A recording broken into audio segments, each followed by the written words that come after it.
Great. The pan across the stadium. That stadium, you just see all these blue porta potties. Reduce capacity by 5,000, put in like 1,000 porta potties. But can you imagine the game's going poorly and someone gets mad, they tip over the porta potty? Oh, no. Mornings with Sharp and Handley. The Connor Happer Show. Unsportsmanlike conduct. 6A to 6P. 1620. The Zone. Your Omaha area forecast, presented by Bellevue Berry and Pumpkin Ranch, from the KETV Newswatch 7 Weather Center on 1620 The Zone. A frosty start this morning, giving way to cool temperatures this afternoon, a high of 60 degrees in Omaha. Skies becoming mostly sunny with light and variable winds for your Monday. Mostly clear to partly cloudy skies tonight. Another chance for patchy frost Tuesday morning with a low of 37. I'm meteorologist Caitlin Harvey with KUTV Newswatch 7. 1620 The Zone. Traffic.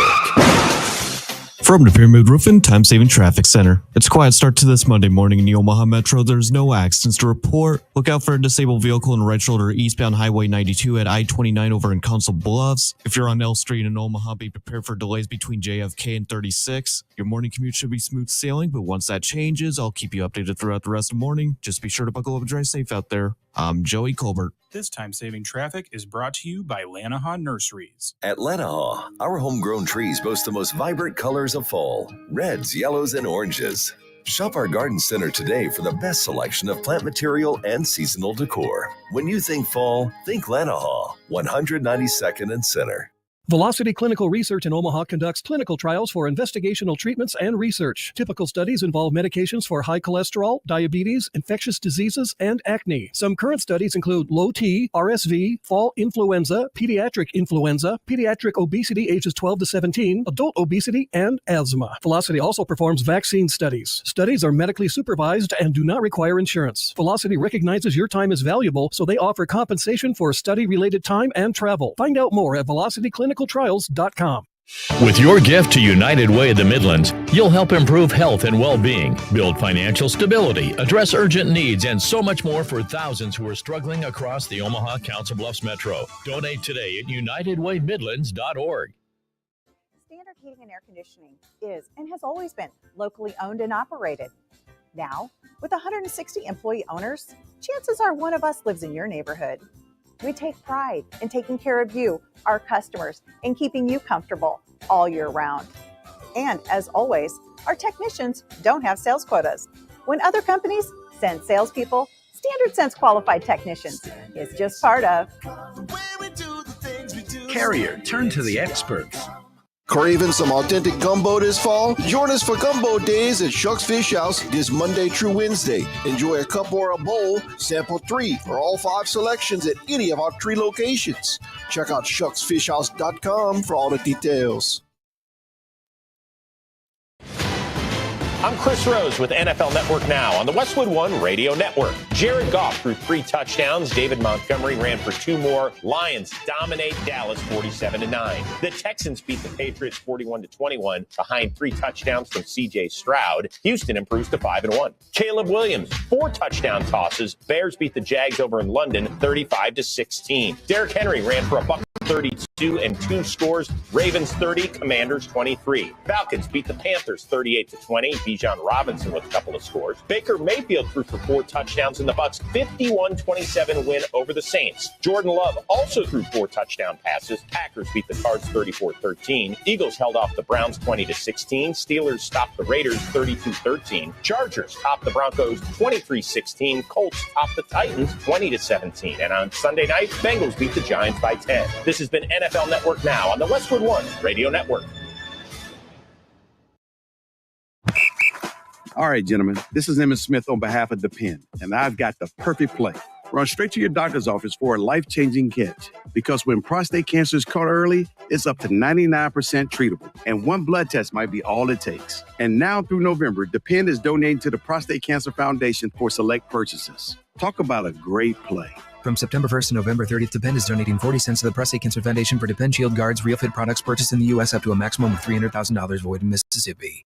Retired or retiring soon? How much money do you need to live comfortably? Retirement Planners of America is here for you. Would you like to have financial peace of mind? Here's how. Step 1. Find out the amount of money you'll need to retire. Step 2, have a plan to get there. Step 3, make sure that plan can take advantage of market gains but protect you from market losses. Discover how to do all three with a free consultation at 800-508-6108. That's 800-508-6108. All investments involve risk, including losses. Past performance does not guarantee future. Jose stands tall atop his sustainable flooring company. Totally. It's renewable and moisture resistant, but we have several green options too. Or we got some beautiful reclaimed oak. But floored by his success, he needs to hire more installers. I need Indeed. Indeed you do. Put our matching platform to work so you can spend less time searching and more time connecting with talented candidates. Visit Indeed.com/credit and get $75 towards your first sponsored job. Terms and conditions apply. Order for Jennifer C. Is this my double shot, double cream, double froth, double pump, double hot, double whip, double sleeve? Yeah. Can you handle that much caffeine? Hey, did you know Discover automatically doubles all the cash back you've earned at the end of your first year? Well, I do now. Seriously, did you know Discover automatically doubles all the cash back you've earned at the end of your first year? Yeah, you just said that. Did you say I just said that? Yeah, I'm cutting you off. Did you say you're cutting me off? You earn, we match. Unlimited cashback match.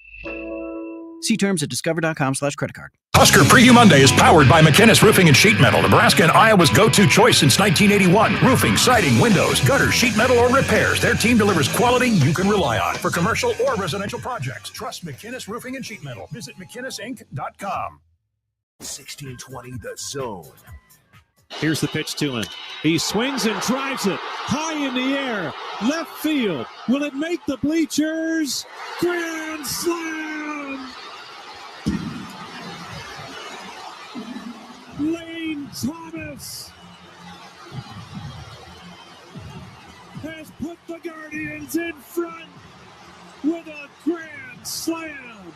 Now the 2-2 delivery.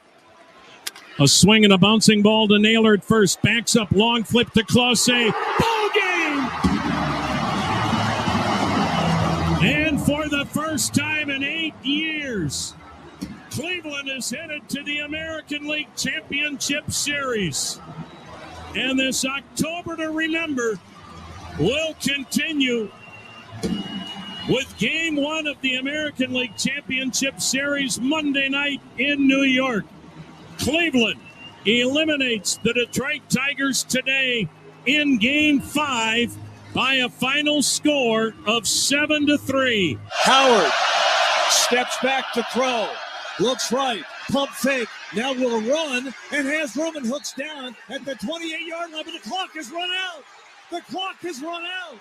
Will they review it? The referees have left the field. Well, that's an indication. This game is over. All right, game is over. It's a final. Oregon is defeated, number 2 Ohio State, 32-31. It's officially over. A 2-1 pitch. Muncy swings, fights it to center field. This ball will get down. Mookie scores. Freddie trying to come around. The throw is cut off. He steps on the plate. Max Muncy with a 2-out, 2-run single. 2-0 Dodgers off the bat. Swing and a miss. Struck him out, and that's the ball game. And the Dodgers capture Game 1 of this NLCS. 9-0 your final. 33 consecutive scoreless innings. Live from 50th and Capitol Avenue in the Big O. This is Mornings with Sharp and Handley on 1620 The Zone, 1620thezone.com, and 1620 The Zone TV. Now here's Gary, Nick, and Jimmy. I just got 3 things to say. God bless our troops. God bless America. And gentlemen, start your engine.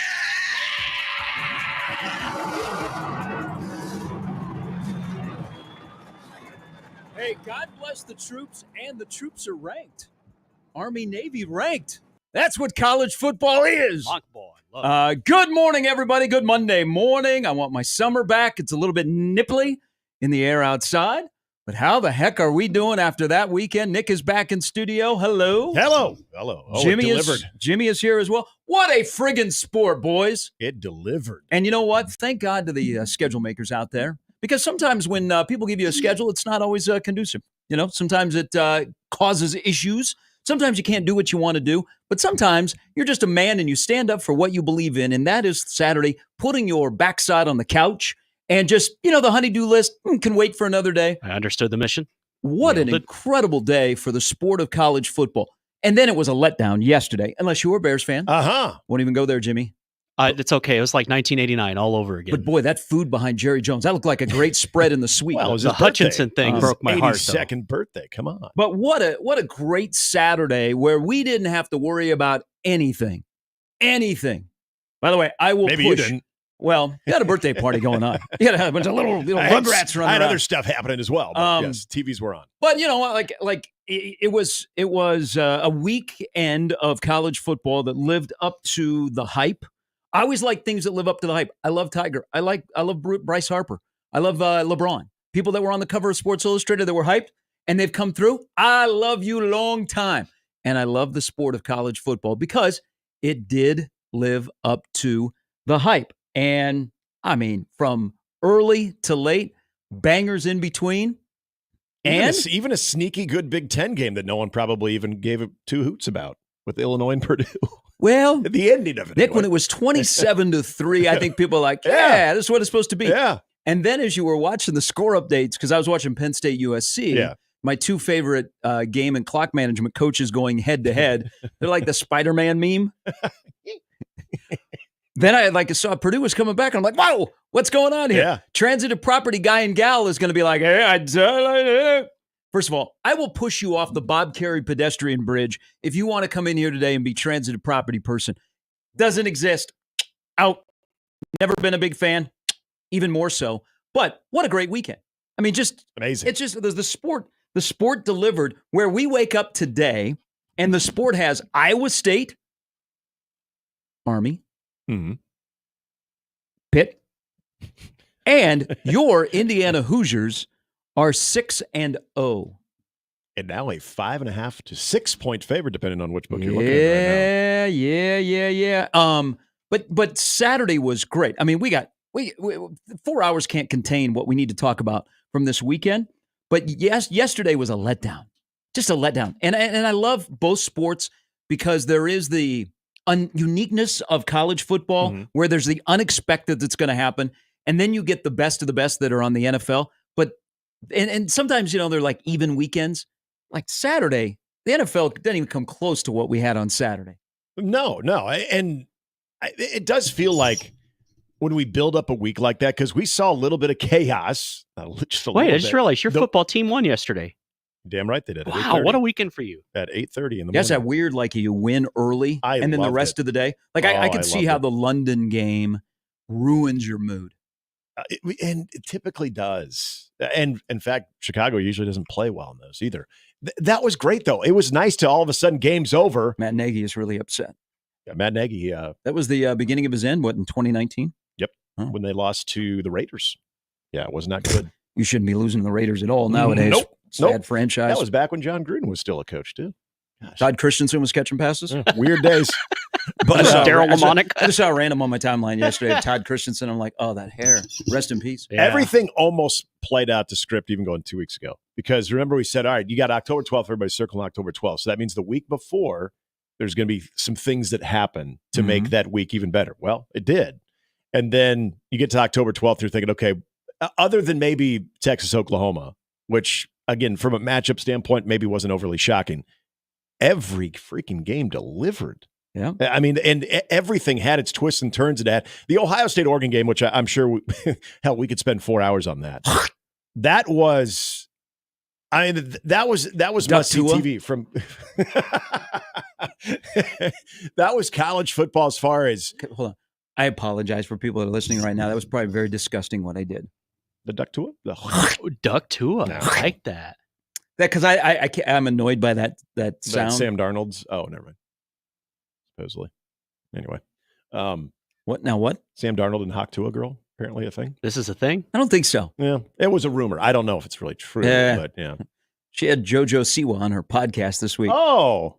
Holy moly. Yeah, I got to mow later this week. There are There are people that should not have oxygen running between the earlobes. Holy God. I might have That's been a good way to put it. I might have been done with her this weekend, but That's a good way to put it. You did the Lord's work, so we don't have Oh, to. come on. You were saying something. The Hawk Tour reminded you of something? No. Hawk Tour reminded me of Sam Darnold, who apparently they were that was a rumor. I think she's with Pookie. Yeah, no. So the rumor was she revealed that Pookie was Sam Darnold. I think it's a bad joke. Anyway, I'm waiting for the heel turn, and it's Kirk Cousins. I mean, something's got him playing better. Yeah, he didn't play good last. Doesn't that weaken the knees though? Yeah. Just saying. That's what Mickey said. There's certain elements that you introduce into your life that sometimes just unlocks things. I don't know, but anywho, I digress. That game and of course, everyone talks about the Will Howard, the lasting moments of it. Like Ohio State offensively, what they did, Oregon. Hey, Dylan Gabriel, Heisman campaign all of a sudden. I know. Heisman campaign. Get ready to get those postcards now. I know. They were holding them back, and then Hey. they said, hey, wait until after October 12th, and then we'll send our guys. Watch some what he stuff. does on a short week, traveling 2 time zones to play in West Lafayette as a 30.5-point favorite. Where good football usually goes out the window. He was. He was very, very I have good. to give him some props. He was pretty flawless. Yeah. That was and that wasn't like the Dylan Gabriel that even when he's had good games in previous years, he's the distributor. I always hate using this. He's the point guard, but he's that guy. He was actually going downfield. He was using his legs. Yeah. There were things about his game. You're like, okay, I don't have Dylan any Gabriel. sweeping takes on that game, other than it encompassed the elite of the Big Ten with skill talent everywhere, bad officiating, weird decision That making, offensive pass interference. but it doesn't mean in a game like that, if you win, that means winners are like, oh my God, great team. Losers is such a bad team. There's a lot of things that happened in that game that are who Ohio State and Oregon have been. Yes. It was just a really good college football game that I would be up for a rematch. It also reiterates the point of there's a gap. There's a gap in this conference of just NFL talent. Right. Because those were 2 teams that you went, geez, especially Ohio State, just loaded everywhere. Now, I have some thoughts about their defense, but their defense does that in big games against top 5 teams. Yeah, tackle. But just tackle. It was a great week. I mean, and including a weekend where we had, by the way, the putting the flag in the middle of the field is very overdone. Yeah. So just stop with that, okay? Especially against an unranked team, Penn State. James Franklin actually might have done something I agree with outside of hiring a really creative OC from KU. Is he stopped his guys from trying to plant a flag at the Coliseum. But we had in that game, we had a guy for Penn State snap the ball to begin the play and then finish the play by catching the ball for a touchdown. Yeah, I was sobbing when it happened. Hey, John Mackey Award. Well, they have Penn State is interesting to me from the standpoint of they have a quarterback who I think is a legit NFL guy. Yeah, I like and they have an OC who is creative, and then they have a tight end. I mean, he had 15 targets. He had 15 targets on that day, and Warren's he's going to win the John Mackey Award. Yeah. But we had that going on. We had six teams in the top 25 that won in overtime, or there were 1 or 2 point games. The Big Ten had a fantastic day. You brought up the Purdue-Illinois game, which turned into a basketball game. Yeah. It was great that Edey, at the end, he got blocked.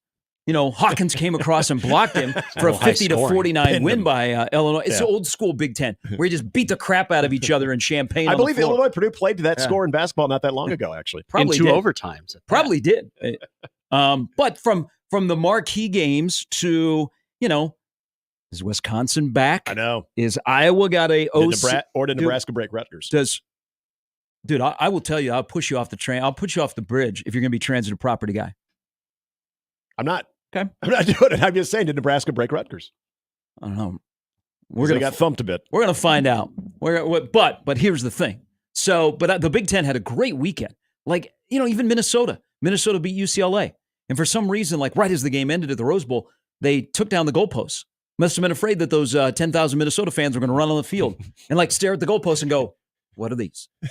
They did. Right as the game ended in the background, when they're talking to PJ Fleck, the goalposts come down. And I'm like, really? They don't want to turn him down. Really? Trying to get him on the plane back home. But across the board, the Big Ten had a really, really good weekend. Now, what it leads to is we got ourselves a big game week around here. Yep. The local 22 have put themselves in a position against the Bloomington 22 to have a big game feel. Now, if you are a fan of the coaches poll, both teams are ranked. So this is technically a ranked matchup. Nebraska's not ranked in the AP. Indiana is at number 16, but it's a big game. It's a big nude kickoff. The show will be there. 11 a.m., sold-out crowd. I think Nebraska's going to play before a sold-out crowd every venue this year. Yep. The game at USC is sold out. Yep. Ohio State's sold out. Yep. Iowa's sold out. Yep. That's what they say. You know what they say, Nick? Bring the brand. Is Nebraska back? They're selling out arenas. They're like Oasis. Touche. But well done. But it's like, I like this. And we have all week to break down what's going to happen and figure out who IU is. But I also think we also have to figure out who NU is. Mm-hmm. But I like it. It's a big game feel around here with a ranked matchup. And I'm very curious, boys, what do you think the tone will be like? Whether it be on this radio station, outside of this radio station, which really the world does not exist in the state, and then nationally, what the tone will be like for this week. I think it's actually kind of similar for both locally and nationally. I think it's the wait and see. I don't know if I can fully trust Nebraska yet. And Indiana, and that's kind of the beauty of this thing is Indiana has been the great story in the Big Ten. And this, I don't know if you guys are feeling this at all. This is just weird that this is weirdness that, because you're right, it's a big game. And if you're to say, hey, one team just crept into the top 25 in the coaches poll, other team's been in the top 20 for, handful of weeks, you'd be like, oh, Nebraska. Indiana just crept into the top 25. No, it's actually opposite.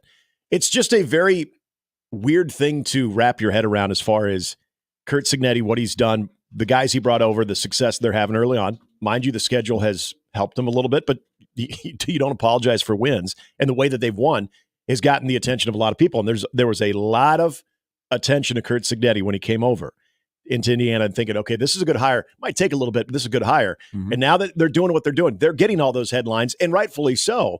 But it's so weird that, like, we come out of what we just saw last Saturday, like, okay, now it's our big week, another big-time matchup, which you're right. Weeks. But it's Indiana. I still haven't been able to make sense of that. Okay, I'll relate this to you because secretly you're a big Iowa fan. Oh, huge Iowa fan. Yeah. I mean, you are Tim Lester is now your friend. I'm Mr. Black and Gold, man. This is what might be Indiana. Indiana might be 2015 Iowa. Where, schedule, you played it, you won the games. You were good, not great, played good teams, got exposed. Yep.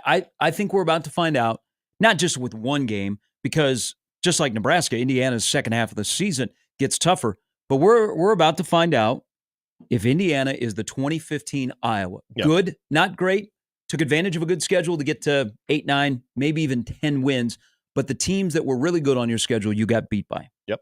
And it very well could be the case. And the big question going into it is, can Nebraska be that first true test of a team that is making themselves from trying to be a good team at 5-1 to winning a game like this on the road in a place that's actually excited about their football program? Not saying it's going to be the most hostile environment, because that happens in 2 weeks.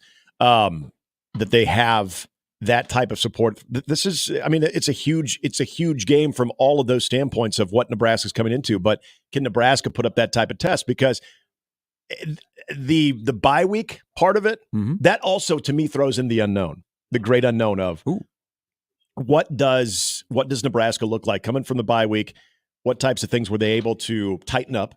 It's not like you're going to see all of a sudden special teams are going to be A+, but what types of things were they able to mitigate? So the weaknesses that this team has, the self-evaluation, self-scouting that they did from coaching staff to players, trying to get guys in the position to be successful here in this final stretch.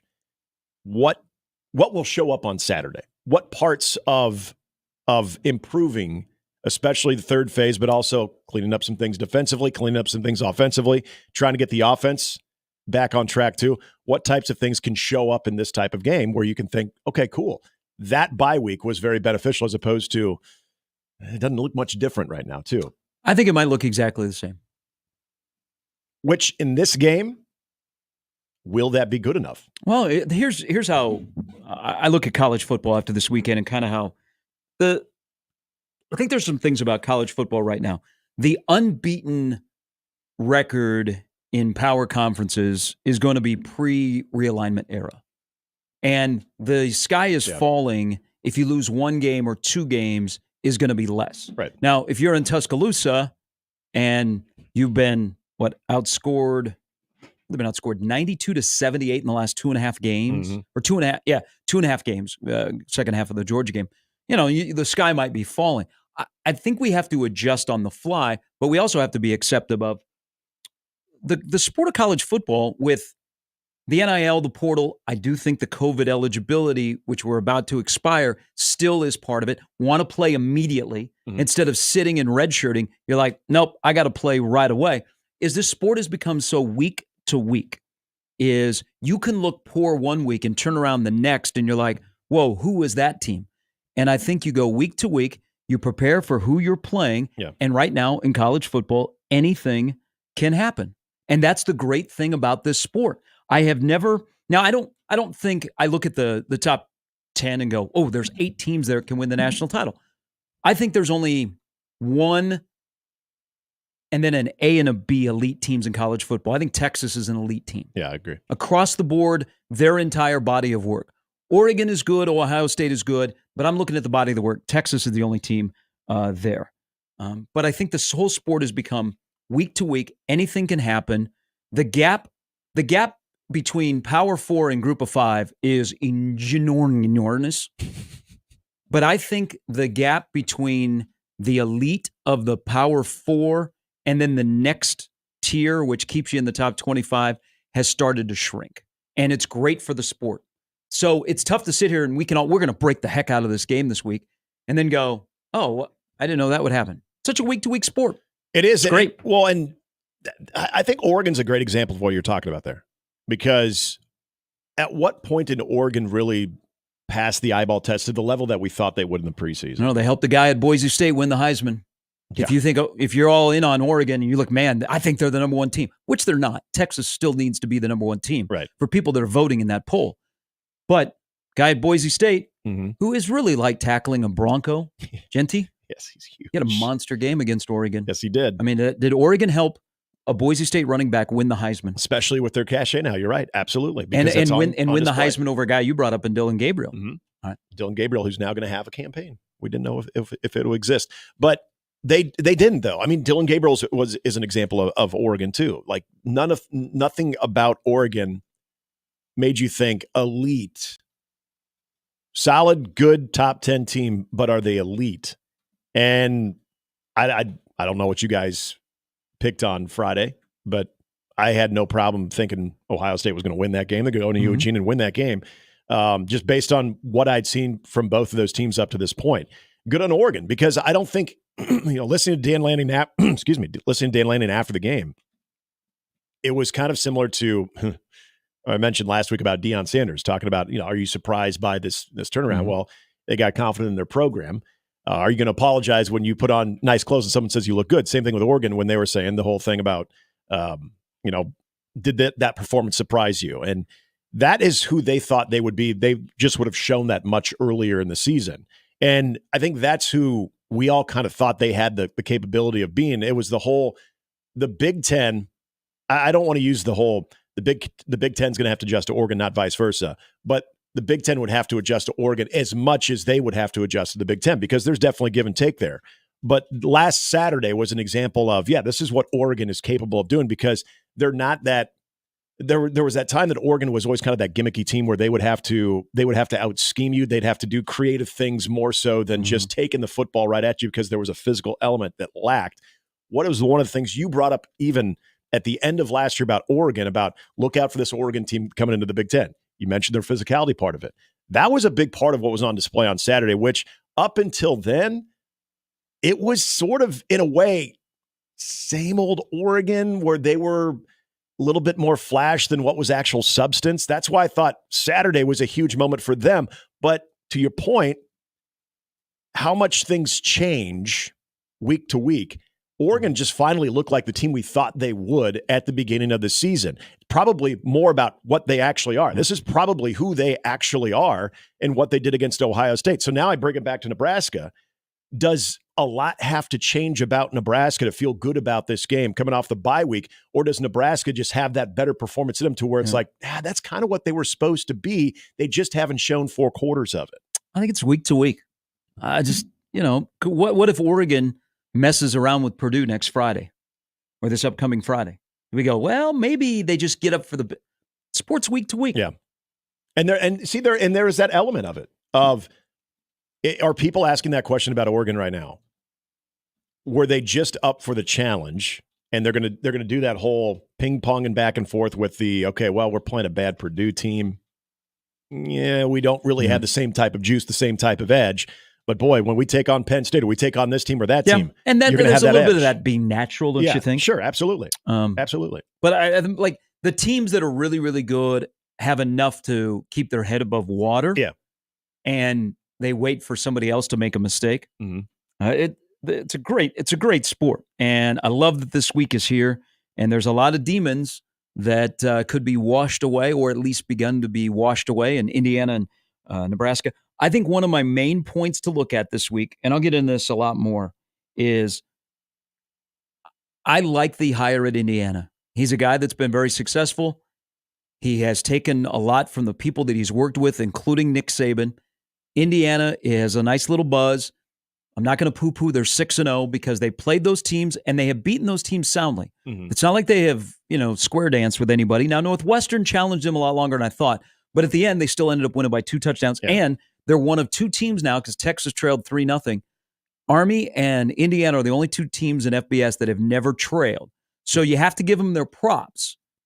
But I think they have done a really good job of taking advantage of a brand new coach with a bunch of new faces coming from James Madison. They've incorporated him into a schedule that has allowed them to grow. But what they've also done with the schedule is that schedule has had a lot of new faces, whether it be a head coach, OC, or DC. Yeah. And so all of a sudden, you're facing a relatively veteran staff that has had 2 weeks to prepare for Indiana. Keep that in mind. This will not only be the best team that Indiana has played, this will be the most thorough coaching staff with coordinators and a head coach that Indiana has faced. Yeah, and I hope it's I would agree with you, and I feel like it's going to be the most well-prepared team, especially with what Indiana has put out on film. Obviously, it works both ways on that. But that, to me, is probably going to tell the way this game is going to go. The tail of the tape, more than anything, is does Nebraska in the first 2 quarters, do they look like they are the most well-prepared team that they should be right now, too? Because that's a big part of this is – maybe I'm getting too much into the special teams part of it because there are just certain things that aren't going to change. There's just things you have to try to tamp down as much as you can. But is it a team that just looks in sync? Is it a team that looks like they are prepared for what they're about to face against Indiana? That, to me, is more than anything come out of a bye week. Because I remember, interesting enough, too, it was Indiana. This would have been 2019. Nebraska coming out of the bye week wearing the black jerseys, playing Indiana. That was the injury gate where Indiana was faking injuries on drives and everything. Surprised Tom Allen isn't working at Ole Miss. That's a good point. That was so damn sloppy. I mean, even Nebraska, they were grasping. Yeah, at wasn't things. Frost like 1-9 out of a bye? Yeah, it wasn't good. So yeah, but that goes my preparation You're part. right. Yeah, That is a sign of a coach. Like Andy Reid is really good out of a bye. Yes, yeah, and that's where I think you have that reputation. If your teams show that even 2 extra days of preparation, if you played on a Friday and then you play the following week on a Saturday, just that 1 extra day or that 1 extra day of rest that they got, that team looks like they've taken advantage of that they look more prepared. They look like they are aligned with everything. That's another thing about this Saturday. All right, off and running on a Monday. Update, we have a little technical issue to kick off the show for our streamers out there, not our YouTubers on the 1620 The Zone TV. Update, Jimmy? Yeah, sent it to I don't really know who the powers that be are anymore, so I've sent several text messages to the people that do control this and trying to get it remedied. I have a theory as to why. We're not supposed to stream the football game on Sunday night, and I think that's what... Thank God we didn't stream that thing last night. I don't think anyone would have noticed. But yes, I believe That's my guess at what it is. So somebody has to flip the button. Do you have the power to go flip the button? If I did, have they given you the code? There's like a suitcase, and then both of us have to turn our key. They have not given you the code? Boys, I'm lucky my key still works. So, wow. Welcome to Monday, Jimmy. Mm-hmm. Jimmy, the sun might come out here in about an hour and a half. It might be okay? An hour and a half. Man, it's late now. I'm actually in a great mood today. It's about freezing. A great week. All right. So for everybody that's trying to stream, we're trying to mitigate it. We are, as they say, working on it as we speak. Yep. If not, just stop by the station. Come in studio. We got a seat or two for you. We'll make some coffee. Yeah. Learned how to make coffee last week. Oh, did you? We did. Yeah, it took me about 12 years. Figure out how the coffee machine works here. And he lived. Do you know what? And it's actually pretty easy. Mm-hmm. It's just it's a filter. It's the coffee. It's a button. And water. And water. Don't forget the water. But it looks very complicated. The Host coffee machine looks so complicated. Like it looks like the complication when you go to a convenience store and you're like, how did they ever get to this point of the coffee? That's how I was staring at it yesterday. Because there's a lot of lights and buttons. So you're a Keurig cup guy, aren't you? Hey, he's not lying. Some of these gas stations, I'm like, I just want to pour the coffee in the cup. I don't hide it. I like easy. Okay, don't make it hard on me. Keurigs are easy, but there's something about a good pot of coffee. I'm telling you. There's more about convenience. I'm a convenience guy. Okay. I don't want to work real hard at it. I just want to get in and bang. It's a filter, coffee, and water. But there's a lot of lights and there's a lot of buttons. And if you push the wrong button, and then they got hot water, it looks like an airplane. Well, could I interest you in timing it? We could set up an actual timer for it. No, we could set up a timer every morning at like 5:30. It could go off. Wait, no, if we'd have fresh coffee right there. Using Jimmy's mentality about this radio station, if we were a real radio station, we'd have a Keurig right there. Just saying. We used to have a PD that he had that in his office. We'd have a little coffee bar right here. here. Yeah, a little coffee bar just for you. This ledge right here would be perfect. I know. It would be. Coming up on the show, the lineup brought to you by the referees of John Higgins and Weather God. Ben Audie from the BA Coaches Show will stop by with some thoughts as we look ahead to Indiana, which is an 11 a.m. kickoff this Saturday in Bloomington. Sold out. Be a pretty good amount of Nebraska fans will be making the trip. Evan Bland stops by at 8:30. Talk some football, also some baseball. Nebraska baseball wrapped up the Red-White series today.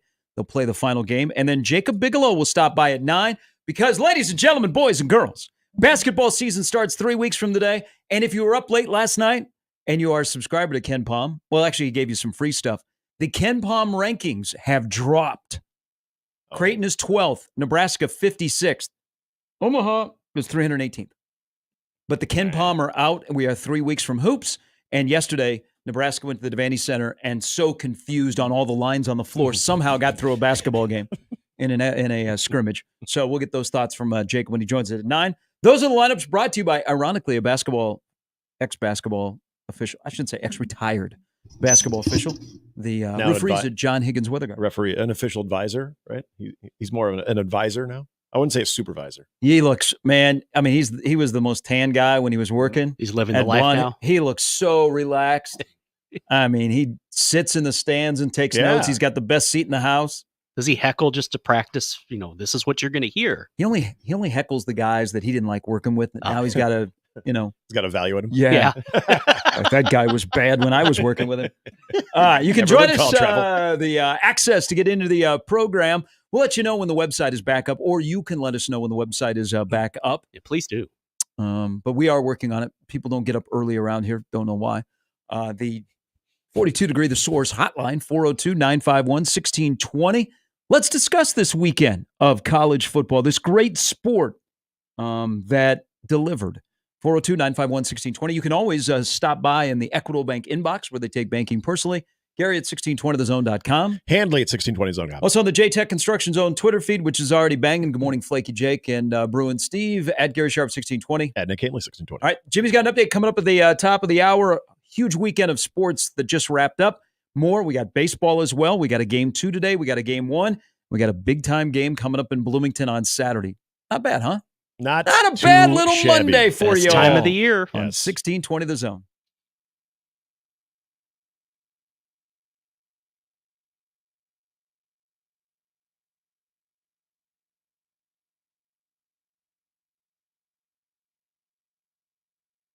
Omaha's most listened to all sports radio station. Again and again and again. 1620 The Zone.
The 2024-25 Kraton men's basketball season is right around the corner. The Blue Jays host perennial power Purdue for a charity exhibition game on Saturday, October 26th at 7 p.m. at CHI Health Center, Omaha. Tickets start as low as $5. Proceeds from the game will go to a disaster relief fund for the United Way of the Midlands. Visit gocraton.com or call the ticket office at 402-280-JAYS for more information or to purchase tickets. We'll see you in no time for the beginning of the season. Go Jays!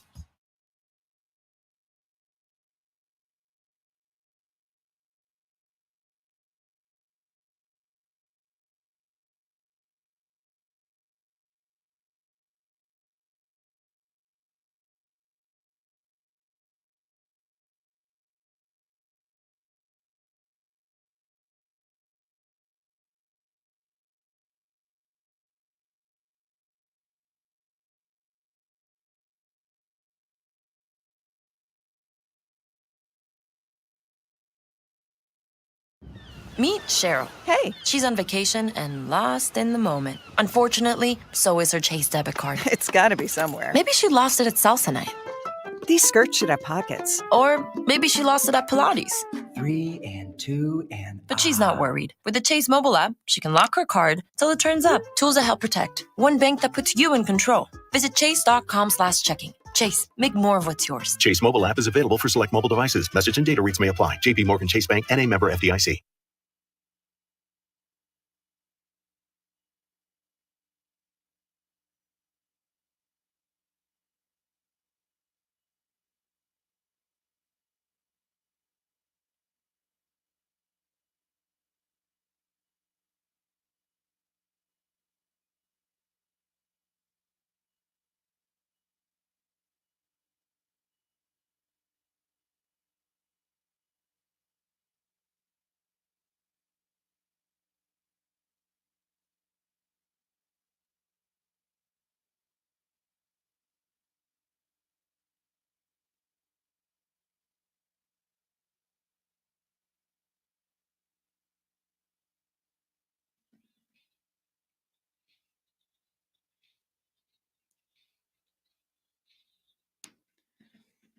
Hey, I was just thinking about something here because we're 3 weeks today from basketball season, but we're back from a 6-week run for college football, and now Nebraska and Indiana play on Saturday. So I think the college basketball polls come out this week. Like Ken Palm was dropped last night. Again, Kraton is 12th in the country, 2nd in the Big East. Nebraska is 56th in the country, 13th in the Big Ten. The Big Ten on Ken Palm essentially has, I think, 12 teams that are between 11-9 and 9-11. He has Nebraska 9-11. Iowa State this week might be the only team in the country, after they got a really good win at West Virginia, might be the only team in the country that has a top 10 football, men's and women's basketball program in the polls. Damn. The epicenter of college athletics is in Ames, Iowa. Who knew? Yeah, I guess that would... Shout out Busch Light. Hey, shout out just for a moment here. But the Big 12 is kind of topsy-turvy. I really like BYU. K-State isn't going anywhere. Unfortunately. Iowa State is unbeaten. Could you imagine a mid-December playoff game at Jack Trice? Yes. Oh, yeah. Yes. It'd be amazing. I can get on board. I mean, I'm already cold thinking about it right now, but it'd be amazing. I want to go and enjoy it with the hardy people. It'd be cloudy. I know that. How do we feel about Ryan Day after Saturday night? The same? Yeah, I feel the same. Although, okay, so John Cooper 2.0. So you said I'm about ready to get hammered on that, but I'm sticking with that. John Cooper 2.0. But you said that you didn't have anything crazy as far as takeaways other than that being a good game. Now, the Ryan Day element. The defense is still defense in big games. Jim Knowles apparently does not get a paycheck because I have no idea what they do. And that's where I had the thing with Ryan Day. And maybe I'm being too harsh about John Cooper 2.0 because Ryan Day has played for a national championship. Yeah. Ryan Day is who he is. Ryan Day is a very good coach that is at The Ohio State University. But Ohio State needs a great coach to match their talent. And I don't think they have that. And I also don't think, and we see this in the Big Ten, for example, is the whole game management, clock management is out the window. But Ohio State deserves to have a coach that matches their talent. And I don't think they have that. I think Ryan Day is a very good coach, not a great coach. And that's where Ohio State, when they are matched up now, he's 0-2 against Oregon, 0-3 against Michigan. That's when these come to, you get problems when you have either like talent or a little bit better talent. And I think they have a little bit better talent than Oregon.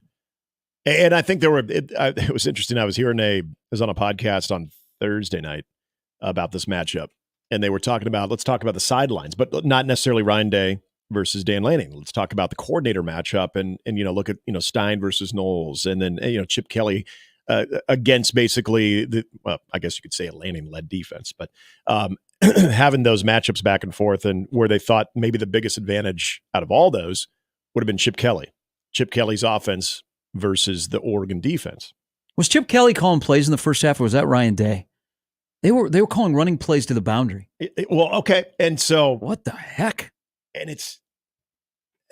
okay. That's an interesting thing to bring up, because on the other side of it, this was something that I thought was a really interesting part of how Oregon was running the football, and then the lack of adjustments that Ohio State had, where they were finding where the 3 technique was basically lining up on the short side the entire game, and never being able to make that adjustment, and where they were getting gouged in certain runs. And that was the thing too, for what Oregon did offensively. Was it little over 7 yards per play was the highest since 2021 that Ohio State had given up. But it wasn't like just getting gouged. It was big plays. It looked like Ohio State defensively was getting into third down situations, then there'd be a big play. But I do want to go back to something about the coach. You bring up, how do we feel about Ryan Day? I don't know if this is a Ryan Day thing, a Chip Kelly thing. So after the offensive pass interference, absolute chaos going on the sideline. Was it about offensive? I don't think it should have been. I don't think it should have been. I think you got a veteran head coach who knows that the clock is going to. Yeah. I want to know. That's what a was Ryan Day radio. thing. That's a Ryan Day thing. Yeah. His clock management skills are not very good, and thus, when you aren't very good at that, you get a quarterback that, I don't know what Will Howard was doing. I don't either, and that's the part of the story that I'd like to know. Dak is Prescott impression? You now have the ability to communicate, and as all of that is going on, you have to know that clock is going to start again. What was being communicated to Will Howard? What did he know too? It's kind of like the whole in college basketball, when you don't have enough timeouts and the player on the floor, Chris Webber, sorry, but you call a timeout. What was that being communicated? Is that being communicated in the previous timeout, in the last timeout, when you're on the sideline? What was that communication like, and what was kind of a chaotic? I can tell you what it was like, Nick. Nothing. That's what it seems like. Exactly. And so I didn't hear any coaches coming to the defense of, hey, we need to wear that a little bit more too. Will Howard's going to get all of that blame. He should. I don't think you even, hey, you don't even say pass go. Collect your money, pass go. You got to stand on Will Howard. He's played too much football. That's true. Not to be in that situation, to have a blunder like that. The thing with, Oregon is good offensively, and Ohio State is still good defensively. I mean, they got NFL guys everywhere. Mm-hmm. Oregon did a really good job of picking on Burke. Yeah. I think Denzel Burke will bounce back. They didn't get much of a pass rush, which is surprising because I think Ohio State has the best collection of defensive tackles in the country. But there is a theme that Jim Knowles, when matched up against elite play callers and elite quarterbacks, struggles. I mean, when he has been the DC at Ohio State against top 5 teams, they've gotten absolutely blistered, and they can't produce a pass rush. I was surprised they could not get home. Now, I know Gabriel, they did a lot of quick game, but still, they weren't even, for the most part, in the neighborhood. Yeah. In 5 games against top 5 defenses, Ohio State's only had 3 sacks, and they've given up, what did I write down here? 1,807 yards, 149 points against top 5 teams since Jim Knowles has been the defensive coordinator at Ohio State. You did not get to Dylan Gabriel once in that game. How many TFLs were there? What, 2? 2 total. It's a man-to-man defense that the scheme that you're playing right there too, where it also emphasizes you have got to tackle that if you're going to do that. And they didn't tackle well at all. And that was the other thing, is a lot of big plays where they could have been mitigated to the at the initial point of reception, or even beyond this, or before getting to the sticks. But then you'd have just a blatant miss on a tackle. I mean, there was at least, I could think of 7 or 8 missed tackles in that game too. So that was, if you're going to be aggressive like that, and you're right, Burke was a marked man in that one. Mm-hmm. And when you are unable to make those adjustments, that to me, there was something that Joel Klatt had brought up about that the alignment up front with what they did trying to stop the run, and that Oregon sniffed it out and they continued to pound it, thinking that at some point Knowles is going to adjust to that. And it never happened. Mm-hmm. And at that point, you're already in this shootout where you're asking your offense, which credit to, other than Will Howard's end of the game moment there, which, by the way, fair point. You played enough college football. You also, he gets the blame there. I'm just curious what the communication was like before that. But should there be communication? Shouldn't there be a Will Howard? I mean, Will Howard's played enough football. I said on, what did I say, Friday? Can Ohio State Will Howard be the difference maker? We've seen him at K-State win games that matter, but can he do it at Ohio State when they need to? Well, and he didn't.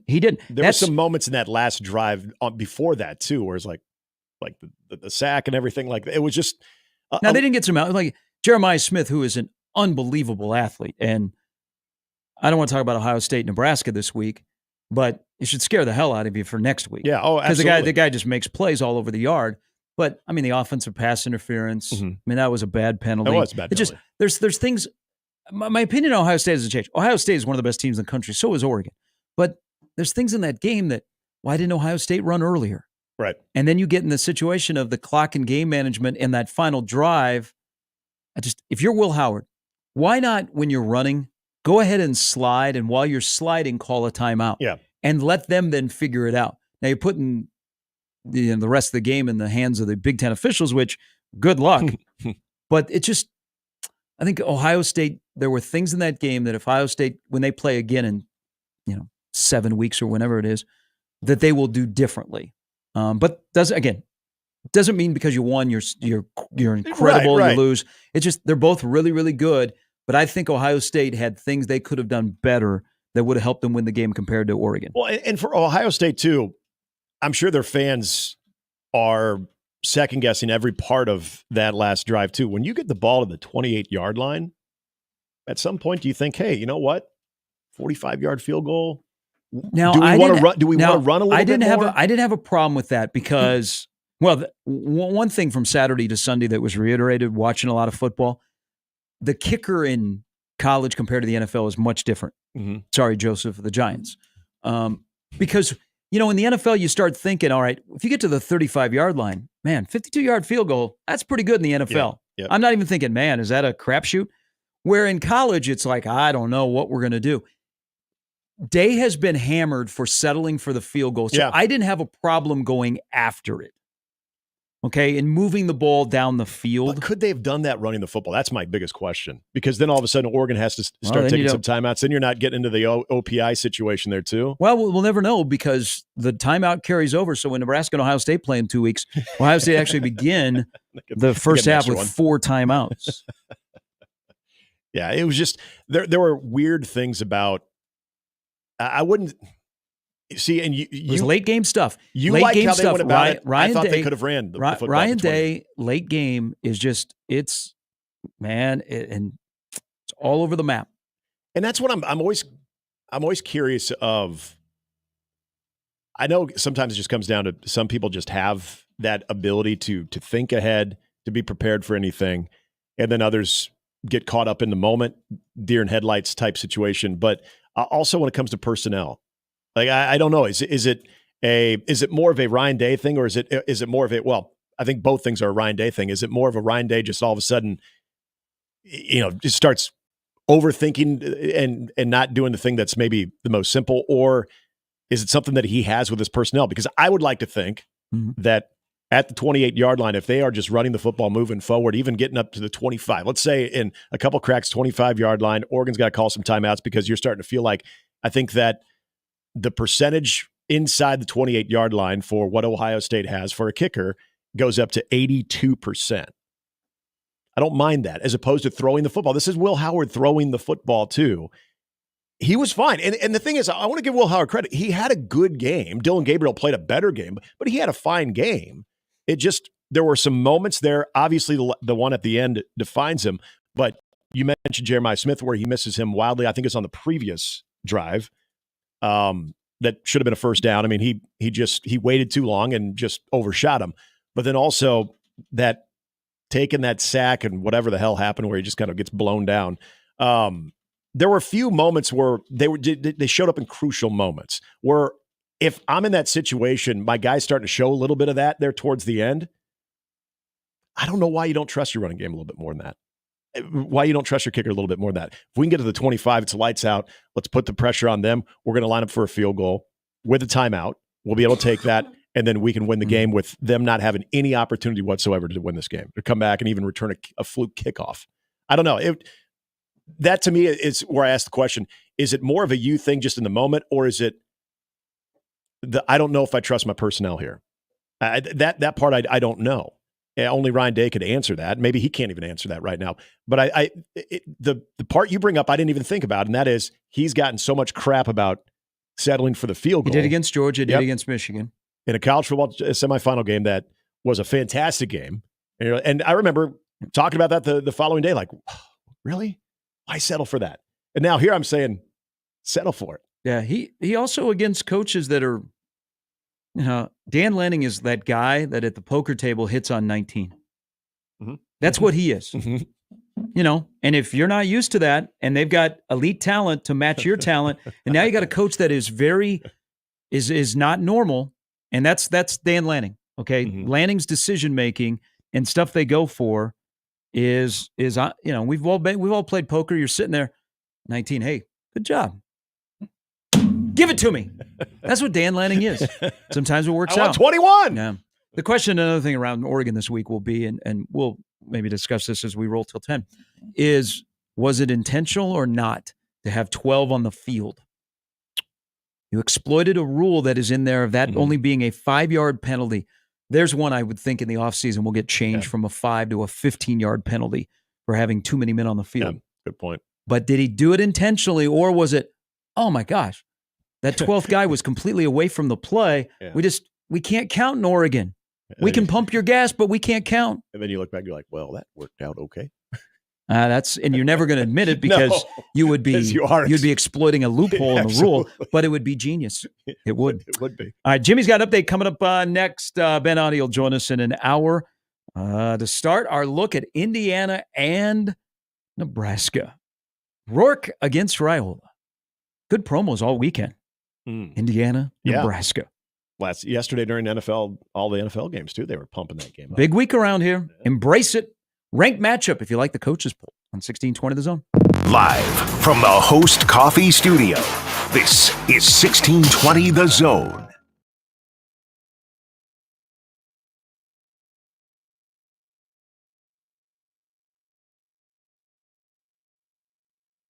From the Pyramid Roofing Time-Saving Traffic Center. It's been a quiet Monday morning in the Omaha Metro. There's no accidents to report. Start expecting slow goings on northbound JFK from Q to the westbound I-80 entrance ramp. The same can be said for the entrance ramp from northbound I-680 to the westbound Dodge Expressway. And if you're on westbound I-80 in Council Bluffs, the exit ramp to Madison Ave, which is exit 5, is closed from now till Friday. Be sure to buckle up and drive safe out there. I'm Joey Colbert.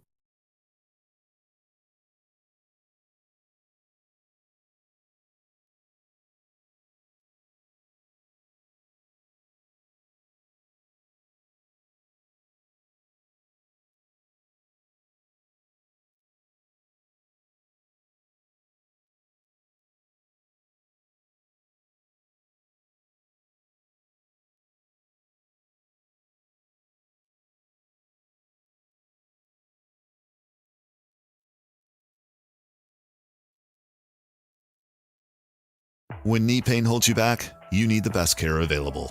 Former Nebraska student-athlete Dr. Makovica spent years perfecting his craft at Mayo Clinic to bring the latest in knee treatment and sports medicine back to Nebraska. From sports injuries to chronic knee pain and robotic knee replacement, he's dedicated to helping patients of all ages. Dr. Makovica is seeing patients at MD West 1 in Omaha, Millard, and Elkhorn. Make an appointment by texting KNEE to 21,000. Text KNEE to 21,000.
You never think cancer will happen to you. I smoked for over 40 years.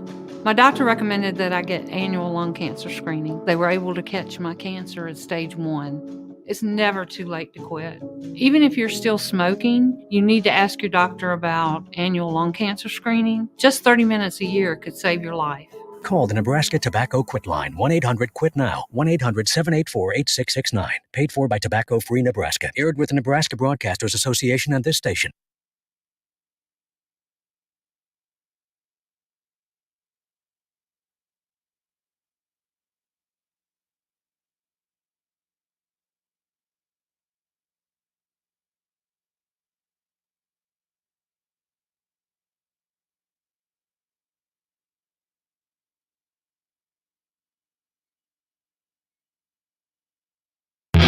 And we're back. Mornings with Sharp and Handley. Here's Gary, Nick, and Jimmy on 1620 The Zone. Shout out to our friends on the stream. Got a lively conversation going. There's no sarcasm there. They really are having a conversation, so it's very nice. How about Omaha hockey? Overtime victory. Simon Lekozy, 53 saves, 2-1 over Minnesota in Las Vegas. They go for 2 for 2, winning the season-opening icebreaker tournament. The Mavs improved to 2-0 after beating their second-ranked foe in another overtime contest. They beat number 14 UMass 3-2 Friday night. They next face Augustana in the home opener at Baxter Arena. Matches are Friday and Saturday. Both start at 7 p.m. My drum friends will be there. Nick will be there unless there's something you're not telling me. I'll be there. So it'll be fun. Also fun yesterday, Bryce Williams had 12 of his 18 points in a first-half spurt as the red team posts a 66-50 victory over the white squad in an inter-squad scrimmage of Nebraska ball at Devaney yesterday afternoon. Lines on the court and all. Williams keyed the red squad with 18 points on 7 of 15 shooting to lead a balanced attack. Burke from Turkey added 13 points and 13 rebounds as the red team shot 51% and combined for 20 assists and just 6 turnovers. We'll get Jacob Bigelow's take on it later. The season begins with an exhibition against Grand Valley State on October 27th at 1 o'clock at PBA.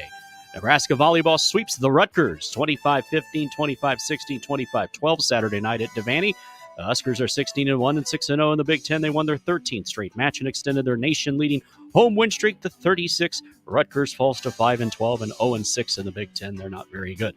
The Huskers head out on the road next weekend at Michigan State Friday, at Ohio State Saturday. Kraton Volleyball, they are good. They sweep St. John's Saturday afternoon inside the venerable Carnesecca Arena. Nice place to call a game. Not quite Madison Square Garden, though. Anyway, 25-18, 25-10, 25-20. They're 15-2 and 6-0 in Big East play. They'll be back home Friday to host Xavier. Baseball today, Game 2 between the Mets and Dodgers. LA won 9-0 in Game 1 last night. Oral Hershiser against Doc Gooden this afternoon at 3. And Game 1 between the Yankees and Knicks Guardians, who are still alive and kicking. They came up big Game 5 Saturday against Detroit. That game will begin tonight at Yankee Stadium as the Cleveland Guardians are now America's team.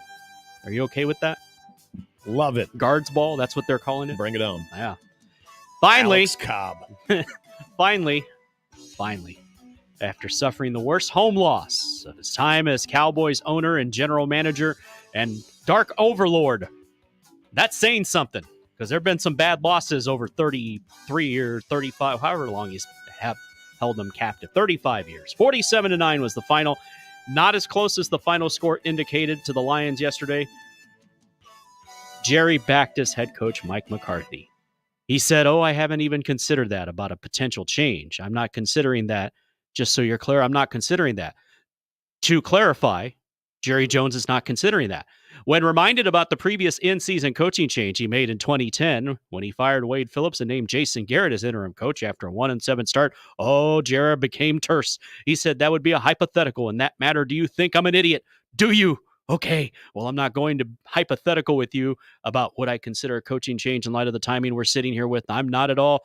Do you really want an answer to this, Jerry? Do you really want an answer? Are you an idiot? I'll get a new football team soon enough. It didn't even affect me. It's a beautiful day yesterday. You know where it affected me? Dak Prescott. I started him quarterback. Sorry about that. He was running around like Paul Blake. Yeah. Thanks, Jimmy. So back to Omaha hockey, which had a great weekend out at the Icebreaker tournament at Orleans Arena, where it was a friends and family crowd. Yeah. Ice was terrible. I don't know what college hockey is trying to attempt doing. Did they turn lights on in there? Yeah. It looks so dark. Doing these neutral site games. Yeah. I don't know. I don't know what the sport of college hockey gets from that. Going to Las Vegas or out to Palm Springs like Omaha's going to do. But a great weekend for Omaha. They beat UMass, who was number 14 in the country, beat Minnesota number 5. I think Simon's performance on Saturday night, because I had that going as the K-State Colorado showbiz game was going on, that's one of the best individual performances in Omaha Division I athletic history. I don't care men's or women's sports.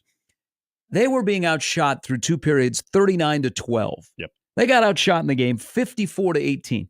They got out chanced 81-45. He made 53 saves. Now he stood on his head last year, and that's a big reason why their season continued well into March. And I think you can do that again with him. Yeah. Because he's that good. You just have to hope that, and I don't think Omaha played great. I mean, he was unbelievable. But you just got to hope, like in those 5 or 6 games where he doesn't play well, and those 3 or 4 where he doesn't play at all, you can score like 3, 4, 5 goals. Yeah. But when he is between the pipes, man, you talk about Dan Ellis. Man, he's really good. And that was a great weekend because he was good on the night before against UMass. There were some performances that you mentioned. Dan Ellis is always going to be considered the greatest netminder in Omaha hockey program history, and rightfully so. But you also remember when they got to the Frozen Four and riding Ryan Massa, who, I mean, he had games, not at the 53 save variety, but he had some huge moments. Former neighbor. Yeah, exactly. Yeah, that's right. I live, Dean Blaze lived next door, and then I had Ryan Massa and his girlfriend were just down a couple Omaha of doors. Hockey housing, like right there too, with you. Having Simon back with the amount of veterans that they lost, especially the forwards and even some of the defensemen that they lost a year ago from that team that did so many good things, was huge. Because if you saw some of the guys who scored over the weekend, though, that was encouraging. Like a Jacob Slipik, that was good to see. You're going to get Jacob Gavin involved. You're going to get Jimmy Glenn involved. Both Griffin and Tanner Ludke, those guys are going to be there at some point, but you're also getting new lines adjusted. You got new line mates, so a lot of different things. Even when we were there for the open practice in the scrimmage, it was very odd to see some of the pairings, and that's something that they're still working through. So I think if you can get that type of performance early on, like Omaha did, and what Simon Lacosi, to me, is maybe the best sign right there, is that he is picking up right from where he left off a year ago. And you hope that, to your point, the offense will come, which I think, remember, this was kind of an offensively challenged team last year. They wanted to get into those 3-2, 2-1 Just type get us of to games. overtime, baby. They're 9-1 in their last 10 games that have gone to overtime. But to beat programs like that, regardless of where you're at, but you take down a UMass and you take down a Minnesota the next night, and you have a number next to your name already, they're going to be in the top 10 when the new poll comes out today. And that's pretty awesome to start out the season on a season that I think a lot of people are like, well, we'll see how this goes. There's some parts coming back, but let's see how this goes. Yeah, I think momentum is key off of last year, which was, after we put them on the carpet and they responded and they put our faces up in the locker room. They had a great finish to the year. There's a lot of momentum. There's a lot of excitement. and to go and get started like that and then come home and they play at home this weekend. But here's the problem with that sport. This isn't an Omaha thing. This is an all-encompassing. Why are we having college hockey starting right now? It's ridiculous that this season goes as long as it does, because that was unless you are a diehard and dialed in, that performance this weekend got lost. Yep. Oh, yeah. One, it was, 9:30 face-off on Saturday night. That is what it is. But the sport, like this was the opening weekend for college hockey, and on a banger of a weekend for college football, got lost. Why is college hockey starting so early? College hockey season does not need to be starting in October. All right. No, you don't need to be taking the entire month of December off. Right. Okay. Exactly. Fix You the stretch schedule. thing out, Fix the schedule, and maybe then you'll get more national attention. Yeah. Because instead of local, where Omaha is passionate, Grand Forks is passionate, but it gets lost. And I thought this weekend got lost, and it's going to get lost. Where they open on Friday night, there's bigger high school football games in town than Omaha's home opener. Yeah, and the part about how they stretch that season out, I'm glad you brought up December, because that's the thing. I mean, you'll see moments in December. They play the first. I'm jealous. I look at my men's basketball schedule, and we're all over God's green earth, traveling. And hockey plays one weekend, and they're like, boys, we'll see you in like 3 weeks. Yeah, because they get the break. But they have some of the best crowds are like right after Christmas, like New Year's Eve, New Year's Day. Yep. But the sport gets lost when they start this early. Yeah, and I've always been curious to know what college coaches think about that too, because remember, now they get a little bit more time in preparation, but just don't mess with our trip to Naples in May. Whatever you do with the schedule, don't mess with that. They do. They get you had like 1 week of practice before your exhibition game. Now they've at least expanded that out where you can have a little bit more preparation time before you play your exhibition, because once that exhibition hits, then you're right into the season. If you look at the breakup of not only in December, but there's also maybe 3 bye weeks. That's a little rough. That are in between January, February, and the end. Well, basically between January and the first part of March, when the season is kind of go. You still have it broken up with about at least 2, maybe 3 bye weeks there. So what's to say you can't start in early or mid-November? You eliminate your winter break. Hey, you know what?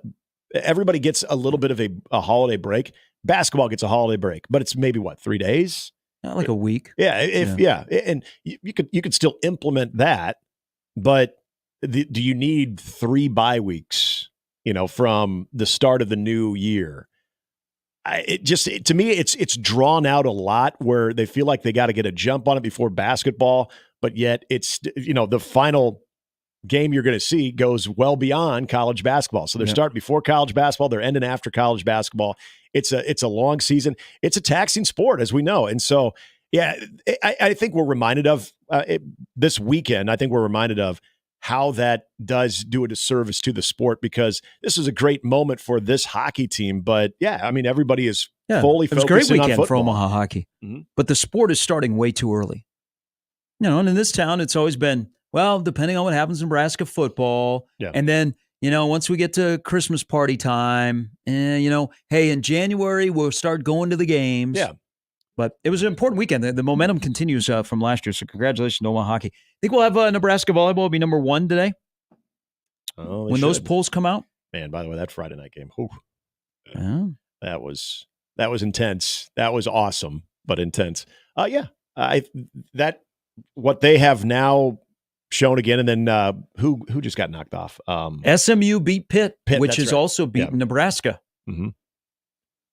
That doesn't look like such a bad loss. All of a sudden, Nebraska volleyball number 1. I think Kraton will probably stay 6. 2 top 10 teams. Yeah, put them in there at number 1. But SMU, remember that was the whole it's gonna be the Northern Iowa type thing in 2017. I made that. John Cook said, "Hey, they're pretty good," and we went, "Yeah, I guess I had a bad You got to night." say that. Well, now that looks really good, because SMU is actually, they've knocked off Nebraska and Pitt. And Pitt has been just rolling through people. So that poll comes out later today. If you missed it yesterday, if you like polls, you like the coaches poll, because Nebraska is ranked again. First time in 8 years, Nebraska has been ranked in October. Mm-hmm. God, that's crazy. And you saw them in there for a brief moment this year, and then they get knocked out. And that is just I know that the poll is not the end-all be-all thing when it comes to try telling that to the Texas and Oregon people today. Texas is the most complete team I've seen. Yeah, they're good. I mean, that is just a good football team. That game was 21-3, and I'm like, this feels like it should be 45-3 at the Cotton Bowl on Saturday. Yeah. They took it easy on them. The Nebraska part of it with the top 25 ranking, I know if you can find yourself into the rankings in November, then that's when you get really excited about this. But you knew that there was a chance, even with Nebraska in a bye week, whatever happened in front of them, that they'd have a chance to be in the top 25 either in both polls or one poll. That's great. But again, you're in a similar situation as you were when you brought in that ranking after the Colorado game with Northern Iowa, then losing to Illinois, and you get knocked right out. I mean, does that ranking really mean anything for Nebraska? Does that change anything as far as how you look at Saturday? Not you, but how people look at Saturday's game. Well, you think Fox? What rankings does Fox use? Like they could sell this as a ranked on. They will. Matchup. And I wonder if Indiana's 16 in the AP and then 18 in the coaches. Nebraska's 25. I thought about that yesterday because I was wondering when I saw that Nebraska ranked the coaches poll. I'm like, okay, are they when they popped the graphic up because they were all day yesterday? It didn't show like rankings. But I feel like you don't really commit to one because you use the rankings that's going to best suit your product and what you can promote, right? How about, do you follow John Wilner at all? Mm-mm. Who's located in San Jose? He had a couple thoughts about the Pac-12. He has written for the San Jose Mercury News forever, and I may not be there, but he still covers college football. But he was the guy that was breaking scoops on the Pac-12, and I think he's kind of transitioned to doing Big Ten, ACC, and maybe the Tupac. Mm-hmm. He may have given that up, but we might have to get him on the show. He loves Nebraska. He's got Nebraska number 10. Ooh, wow. And he has been high on Nebraska all season long. Okay then. I'd be curious what he sees. Not just in Nebraska, but what he sees around in college football to where you'd have Nebraska number 10 right now. Because I think where they are outside of the top 25 in one poll, just in on another poll is, to me, feels about right. I don't see that there being any type of, there's no mistreatment or disservice to Nebraska in the efforts of 5-1 right now. I think it's not only how you look at their schedule thus far, how they've played, but also if you got them that high, what do you think about the rest of the top 20 in college football then?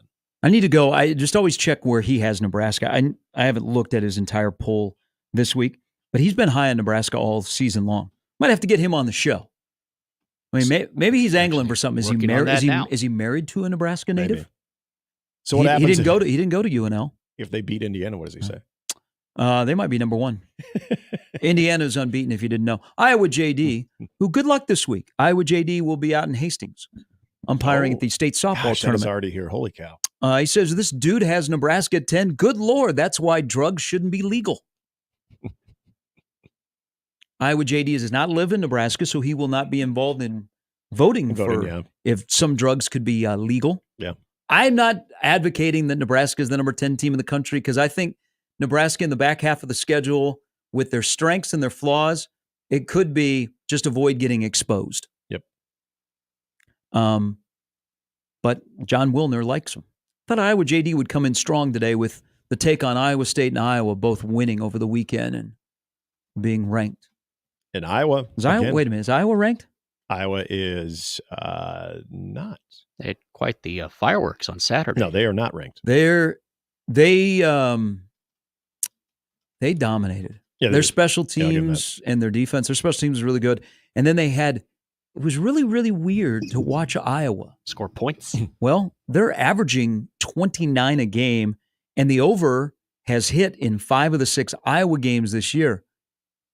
They still got a forward pass problem. Now, Caleb Johnson, so it's not Eric Kirk. Of the other 17 teams in the Big Ten, if I had to take one player off somebody else's team to add to Nebraska's roster that would be a difference maker, it'd be Caleb Johnson. Yeah. That'd be my number one pick. Nobody from Ohio State, nobody from Oregon, not even the tight end at Penn State. I would take Caleb Johnson at Iowa. And I mean, depending on the health of Travis Hunter, whatever happens with Dylan Gabriel, Cam Ward, mean, Caleb Johnson's going to be probably a top 10. He'll be in the top 10 of the Heisman Trophy, but I would take him. But man, I was impressed what they do with their run game. Their sequence of plays in the run game, their RPO. I mean, Tim Lester with like the creativity in the run game.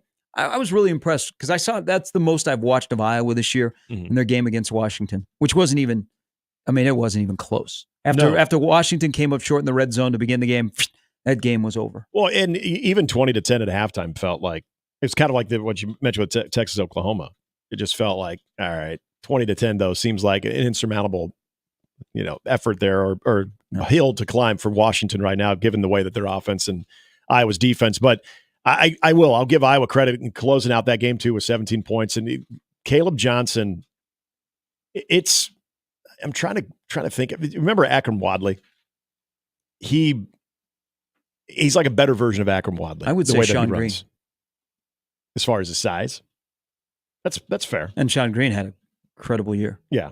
But Caleb Johnson could have a great year and not win the Doak Walker. Think about it. Because of Genty from Boise State, who's averaging 9.9 yards per carry. Unfortunately, he's doing Barry Sanders things. But yeah, Caleb Johnson. I mean, and maybe that was the whole thing with Tim Lester is it's not like all of a sudden they're going to revolutionize the offense and Cade McNamara is going to be this guy that's, chucking the ball 25 to 30 times a game because, as you mentioned, they struggle with that. I mean, they're trusting him to throw the ball maybe 14, 15 times, but why do you need to do more than that when you have what Caleb Johnson is able to do? And the way that they run the football too, even in some of the areas, because when Cade McNamara has gone back to pass, not always the most protected dude. An offensive line, it's not like it's elite. It's a good offensive line, but it works in concert with what they're doing with their running game. With Caleb Johnson, also, as we talked about, wouldn't it be nice to have that running back that disguises maybe even some of those deficiencies that you have the offensive line? Caleb Johnson does that. I think the other thing, I think we'll see a lot more of Emmett Johnson. I hope they get away from the run game as predictable, depending on who the personnel is in the game. This is an element of Nebraska when you can't have consistency at the offensive line from series to series. Is I just want somebody to break tackles. Like Nebraska's yard after tackles and explosive runs are one thing that isn't going to happen. But Nebraska needs to be better at yards after contact. All right, they gotta live in the try and get to the 5.6 range instead of these 3.5 yards after contact. And do they have? I thought Dante Dowdell would give you the best chance for that. I've said now for the last month that I want to see more Emmett Johnson. I think he's more complete, but this is where I go back to what Matt Rule seemed extremely frustrated about, and I wonder if that's part of it. Right there is it's not necessarily that they have the game breaker that once they hit the second level can distance themselves and just take off to the races. But I do wonder if it's that inability of what you're talking about right there, of the not being able to get yards after contact, where you're seeing that maybe in practice a little bit more than what you're seeing in games, of where those 5-yard gains can become 12-yard games. And then if you can break that one tackle, you can turn it into an even bigger game, get to the house or something like that. Because I don't think that what we're seeing from a speed element when it comes to the running backs, that's any different from what they see in practice in the games. I wonder if it's what you just brought up right there. Because he seems legitimately frustrated that is still something that they have not had, is that ability to make those home run plays in the running game. All right, we'll talk about that guy named Matt Rule because this is a big week for Matt Rule. Just based off of something he said last week about the Illinois game keeps him up at night. There are things that keep us all up at night. We sometimes use drugs for that. So you can sleep. Matt Rule says the Illinois game keeps him up at night. And I think I know why that bothers him with Indiana coming up this Saturday. Ben Audie joins us top of the hour on Mornings with Sharp and Handley on 1620 The Zone. It is the greatest time of the year, October. Everything, football, baseball, doesn't get much better than this with Underdog Fantasy. And I had a good weekend over the weekend. I'm not just saying that. It really happened. Over 1 million fans across 33 states got in the game last year by making picks on Underdog. Went up to 1,000 times your money just by choosing higher or lower on your favorite player's stats, touchdowns, passing yard. I did all those things. Shout out Shador, by the way.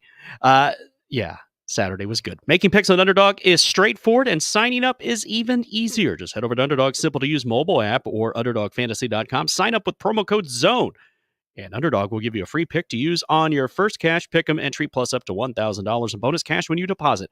That's Underdog Fantasy. Promo code ZONE to claim your new customer special of a free pick and your deposit offer. Must be 19 plus in Nebraska and present in a state where Underdog Fantasy operates. Terms apply. Concerned with your play? Call 1-800-GAMBLER or visit mcpgambling.org.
So what is today? Columbus Day, Indigenous Peoples Day. Yep. State of Nebraska recognizes those holidays, right? So Sure do. Our federal employees or state employees are off. Yes. Well, federal and state are off. That's true. Yeah. Big day in Columbus, Nebraska, too. No mail. No mail. What else we won't have today? Banks closed. People go to banks. Well, you physically go inside of a So bank. Doug's got the day off? Well, if you got a bunch of coins that you got to go to a grocery store. No, they charge you. They got a cut of that. But that takes like that. I don't know. I can't tell you the last time I was inside of a bank. They build banks. Doug has a bank. He has two of them called Equitable Bank. I don't know the last time I was actually physically inside of a bank. I mean, really everything. My phone is my bank. You can do everything online. But if you're doing like the home purchasing and stuff like that, then yeah. You can't have coffee with sometimes Doug the bank visit's a little bit unavoidable. Let the bank come to you. In some occasions they will. Yes. They'll find you in a conference room somewhere at a neutral site. You get a neutral site game. You got a good bank. Though. They'll come to you. That should be the tagline for Equitable Bank. We'll come to you. Instead of you coming to us, where they take banking personally, we will come to you. The amount of things that we have now introduced to Doug at Equitable Bank that they don't even know that they're going to be doing. That list is growing. Is school in session today? I think so. Yes, it is. Dang, I was thinking this would be one of those days where the ratings for Price is Right would be pretty high with everybody being at home. If you're sick, though. Yeah, I'm pretty sure school's still. Maybe I'm wrong. I don't know. I don't go to school. I didn't come here to play school. I know daycare's open. Shout out daycare. That's kind of school. How's that going? Don't you have a new daycare? No, not yet. Feng Wei Breldman. I mean, maybe. Says there is no school in many places today. All right. So you're in a new daycare? No. With Reese? Not Millard yet? is out today. Okay, so you're in the bad daycare. I am in the bad daycare. The one that just up and closes for no reason. Well, we find out a reason. On their own, or does the state come in? I do not believe the state has ever had to come in. Okay, so that's good. That's encouraging. And this is not a state thing of they're mistreating. It's the student to kid ratio or teacher to kid ratio that is state mandated. And so when they fall below that, apparently that happens in the morning. It's like one person can just disrupt the entire system if they go down sick. Drop from 5A to 4A? Yeah, apparently within a matter of seconds. And then you find out half hour before you're going to take your kid to daycare. Oh, by the way, we're closed. Yeah, that's not cool. No. Look forward to Reese's debut here one day. Sure isn't. It almost happened until he upchucked. I met somebody last week that for the first time, and he was explaining what he did. And he goes, yeah, and my wife runs a daycare out of our house. I'm like, that is friggin' miserable. That is awful. I went to that when I was a little kid. I went to the Straits household. Yeah, there were like 7 other kids there. Yeah. They gave us peanut butter and mayonnaise sandwiches for lunch. It was God. awful. What kind of prison was that? Peanut butter and mayonnaise. Was it good? No, it was awful. I was like 6. I mean, there are things that I wouldn't initially think would be good. When I was younger. I think I was younger than that. That's all I remember. Other than later in life, I got to know her 2 sons who were my age, a little bit better. No wonder our generation ate glue. My 2 good friends, they're twins. They grew up down the street. Their mom ran a in-home daycare, but I think she only had like 3 or 4, and they were infants. Mm-hmm. And the reason I always remember that is because we'd go there after school, and the infants would still be there. We'd go down and play Tecmo Bowl, but they always had the best snacks because, it's for the infants. So we would like raid the snacks too. So we're like, well, let's go to your guys' house. You guys always have the best snacks because they had to. So yeah, they weren't doing peanut butter and mayo I had a friend like that. sandwich. They were like a 5-star in-home daycare there. I now seeing what I see from just, first of all, the people who work at daycares, like, I don't know how y'all do it. You're great. Because I know you're not getting paid a lot. And I mean, it's mad. It's mass chaos. Like daycare is expensive. Super expensive. They're not skimming off the top. I don't know where that money goes. Yeah, childcare can fund an entire organization. Trust me, I know. There have been previous daycares that we've gone to where we got a rate increase. And they're like, oh, yeah, so we don't have as much turnover with the teachers. And yet the teachers are still leaving. And there was one, this wasn't the current one, we're at the previous one. The owner came rolling up in a new Benz like a month after the rate increase. Like, Is daycare a scam? Mike McKnight, get on the phone. I give him a tip. Give who a tip? Oh, Mike give McKnight. Mike. Yeah, maybe the daycare that Reese is at is a scam. Could be. They're just skimming money. It might be. I would not put it past them. We should interview daycares on the show. So we've kind of fast forwarded here. Do these people know that you and your wife are actively looking for another daycare? I don't believe so. Well, okay. They might be have uncomfortable today when you pick up your son. I don't know. Maybe they're listening. They have to, though. They've had so many issues. I know other parents there are looking. They have to know that people are at least looking at what their other options could be, because that's just unacceptable. That's crap. There was a comment made, and Matt Rule, by the way, will speak today of Indiana Week. Sure he'll drop, hey, Nebraska last time they were in Bloomington. Remember that banger of a game against IU? Mm-hmm. Tominaga, Lawrence. But he'll speak today. He'll speak today a little bit earlier today. He goes at 11 today. But he said something last week, and I'm thinking about this game in particular because unbeaten team on the road ranked. Off a bye week, people are still trying to figure out who is Nebraska. You just need one to become bowl eligible, but I would say 3-3 in the last 6, you'd be happy. 8 wins, you'd be happy. 9, you'd be ecstatic. 10, you could have a real conversation along the way of, man, is Nebraska going to go down to the early December and still be in the playoff conversation? But I think why it bothers Matt Rule, the Illinois game, keeps him up at night, and I truly believe, I don't think he was just saying that for and giggles. It's because that is something that happened that he can't shed. That's his identity. Close games, losses, ranked team. Certain elements of that game that he hasn't been able to shed. That he thinks he's at a spot with his team that they can overcome those things, and they couldn't. And so he's looking in the mirror going, man, that is all too familiar. Because that's the hump that they have to get over. So that's the hump that they have to get over on Saturday against Indiana. Close game. People will focus on special teams this week, and I guess rightfully so. I will focus on limiting mistakes in this game. Indiana doesn't or hasn't had the propensity to beat themselves.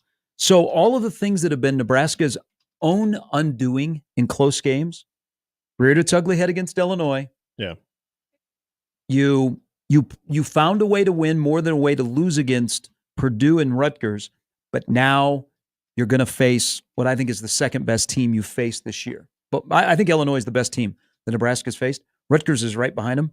So I can see why that keeps him up at night, because that's right now his identity. And you can only shed it by winning games on the road, winning against an unbeaten team, winning in rank, where you have to find ways to win other than find ways to lose. Well, and the new challenge is compared to those 2 previous teams you mentioned with Rutgers, no mystery of what they're going to try to do and line up and just try to punch in the mouth, and they're going to use a running back to do so. Illinois. You think Indiana will do that? I don't. I mean, that's not what their offensive MO is. I mean, they want. I think they're going to chuck the ball around. Yeah, that's what I think too. Yeah. That's why I say it's a different challenge than what you saw.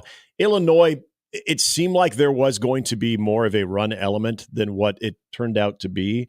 But again, identity-wise, physical, better wide receiving core than what Rutgers had. Quarterback that was just extremely careful with the football, Luke Altmaier, and that hurt. But again, I think it started with a Brett Bielema physical identity. The Kurt Cignetti and the Indiana, the James Madison transfers and then bringing in Rourke from Ohio, there's still a little bit of that uncertainty of what to expect out of this team. I think you brought up a great question last week, and that was the Indiana response if they trail in this game, and especially maybe not even early in this game, but if in the second half that they were to trail, what does that look like? What do they revert to? Does their offensive identity change? Because, yeah, I'm with you. I think this new challenge for Nebraska, that's why what I'm getting at is I'm more curious about the defense this week. Because, yeah, the offense has to be in sync. Special teams, we know they just cannot be such a problem. But defensively, how this team responds and where you still have to have those pillars of your defense, that's physicality up front, but also how the secondary is going to be tested. And the variety of what Rourke wants to do throwing the football. It's a little bit of, he'll take some deep shots, but they're also going to try to, death by 1,000 paper cuts you as well. This is where we talked about Ohio State, what they did earlier and what they didn't do. Tackling in space. Nebraska, we know collectively under Tony White, I think it's still been a very good tackling team. But that Illinois game you bring up, that was another big problem is missed tackles. See, I think their passing game is a lot of quick game. They try and control the field. This is Cignetti against Tony White. Mm-hmm. So Nebraska's going to have to get off the field. And Nebraska's defense is really, really good. That's nothing new. I don't expect that to change. Yeah. But they may get busted on a couple of big plays. And the wide receivers aren't bad. Tight end is okay. I still don't know if the offense for Indiana is real, if it matches the numbers of the first 6 games. We're going to find out. But this is Cignetti against White, because both have had 2 weeks to scout each team and what they'll come up with. And then also Rourke. I mean, look at, he's 6-0. They get to 7-0. They're ranked. They'll get a bump. People will be talking about him for a Heisman Trophy. Yeah. I mean, his numbers have been outstanding. He's been, I mean, when you talk about Indiana, what they've done, it starts with Kurt Cignetti, and then you immediately get to Rourke and what he's done offensively. They don't force, I've been impressed by him. They don't force things. They've got good wide receivers. It's not the combination of Bryant and Franklin that Illinois had, but they don't force a lot of things. So you have to limit your mistakes and then maybe force them into making a turnover or a bad decision and throwing a pick. But I think if Nebraska can find a way to take away their quick game and be physical with wide receivers and to the point of contact with the tight end or whoever they're going to bring out of the backfield, I think Nebraska will be in a great position because I do not see Indiana being able to run the ball in Nebraska. Right. I mean, kind of similar to what Illinois wanted to do with 2 running backs. You're going to see the majority of that from Justice Ellison, but yeah, that's not what they're going to. They're going to show it just to show it, to try to keep you honest. And this is where, when I think of what Curtis Rourke has done to this point, you mentioned not making a lot of mistakes, but 73% completion percentage is that's something, especially given the volume that he's throwing at. So not only does he not make the critical mistake of throwing it into the other team, but also he doesn't miss receivers a lot.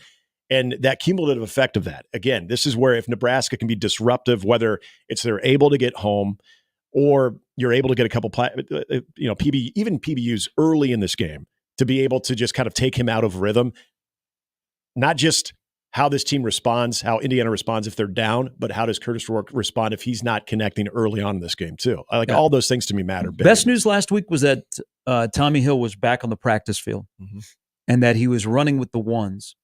And we'll get an update today. We all kind of assume that he will not be 100% before the year's over, but look at when he's played, and they played against a team that has a good wide receiver. I mean, Travis Hunter, you're going to need him the next 2 weeks. Sherratt, and then also Jeremiah Smith next week. So that might be the best news in the bye week is that Tommy Hill returned to the practice field, and you had Hill and Wright were together at cornerback. And I imagine that Rule will go a little bit more into that, maybe not giving away that Tommy Hill is back. But he did practice last week, so he was good every day that they practiced. That is good.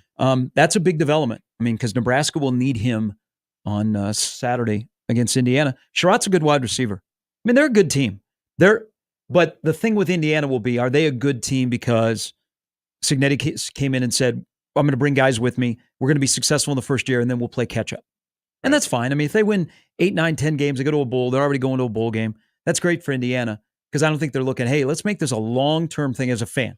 Right. They've wanted something. They're getting something. They'll start worrying about 25 when 25 gets here. Oh, absolutely. And for Indiana, they should. I mean, think about the excitement level that was around this team in 2020 during the COVID year.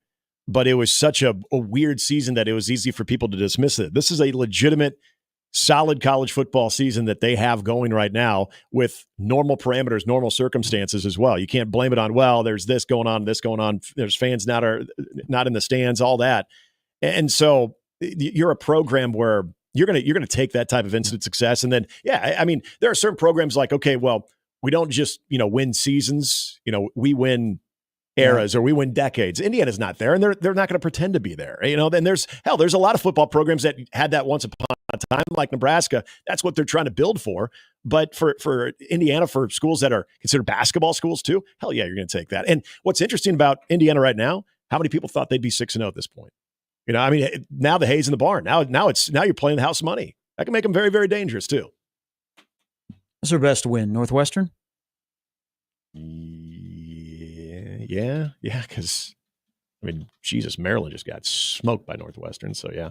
That bowl streak by Maryland might come to an end if you knew that Maryland had a bowl streak. Holy hell.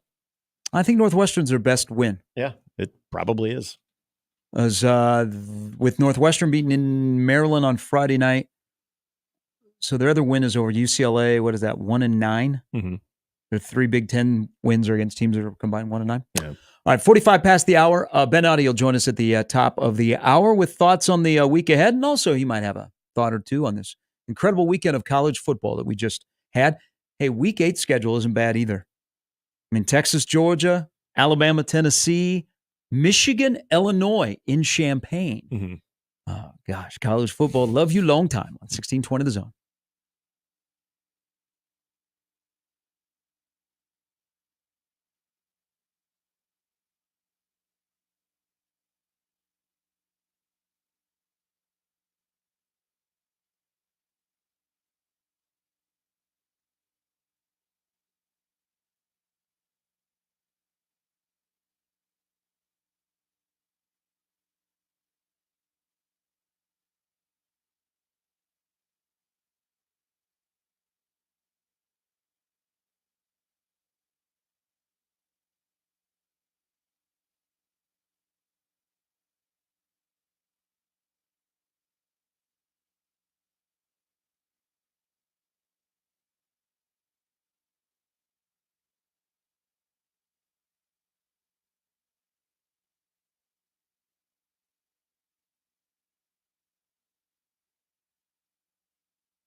Hey, join the VIP Club and sign up for 1620 The Email. You'll be the first to know all the exciting content that's happening on 1620 The Zone, including sports news, contests, promotions, and much more. Sign up today at 1620thezone.com.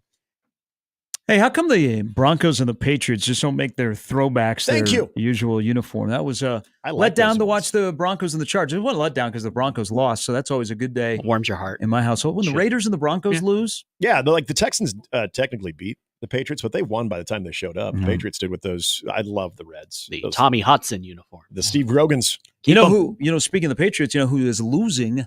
The people in London. See what the game is next week?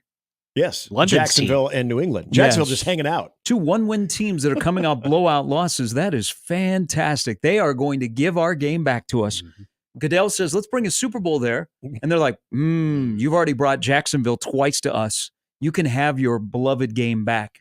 That is just, I get it. Jacksonville is, the joke is that they're just going to relocate to London, but just hang out there for a week, and now they're going to be there for another game. Might have saved, I was thinking, saved Doug Peterson's job. That they are in England for 2 straight weeks.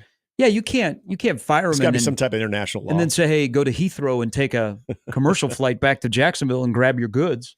We're not paying for it, but yeah. I mean, although that would have been a telltale sign, like, hey, actually, we need you back real quick, and then you can head back. So what if the Jets would have done back-to-back weeks in England? Would Robert Saleh still be the head coach? And then when they get back to New Jersey, you pull the Lane Kiffin on the tarmac, or wherever that Florham Park. Yeah, they're like, you know what? Time to go. That is, leave them at Teterboro. I mean, at least they got to see. At least they get to see Trevor Lawrence for 2 weeks. Yeah, Trevor Lawrence is bad. Good thing for Trevor Lawrence is whoever they're going to hire as a head coach with Jacksonville, it'll be their job to fix him. Mm-hmm. It just happens, You got a franchise quarterback, or at least you think you do. You got to pay him money because you don't want to lose him because you've been searching for a quarterback. Just happens to be Trevor Lawrence. He has regressed. Mike McCarthy. Your guy looked better than he did yesterday. Caleb. Although I'm going up against Caleb in fantasy. Fremont Fred's got Caleb. I know he sent me he benched Patrick Mahomes. Yeah. I'm like, usually on a bye week, Patrick Mahomes is still the best option. especially in against fantasy. against a Bears quarterback. So 17 points maybe. That was by the way, hat tip to the old Chicago Bear Nation. Both already living there and who made the trip. Man, that was a home feel for all the excitement, which there was a lot of excitement. That's the bad thing. Every time I've gotten up early to watch a Bears in London affair over the last decade, it's usually been very, very bleak, both the game and what it looks like outside. But man, that was fun. I don't worry. You've had a good 6 games. Defense is better. You're running the ball, so that helps Caleb Williams. I have perspective. And you're beating bad teams. Bad teams is You should true. be very happy going into a bye week at 4-2. Aiden Hutchinson is now out for the Lions. Sad. God, that was bad. Why do they always say, what is this in our DNA that when they say, you're not going to want to look, we look? Yeah. I did. Well, I wanted to know, how did he get hurt? I saw. And then when I saw a still image before I actually saw the super slow-mo, which is, the still image let you in on, okay, he's out for the year.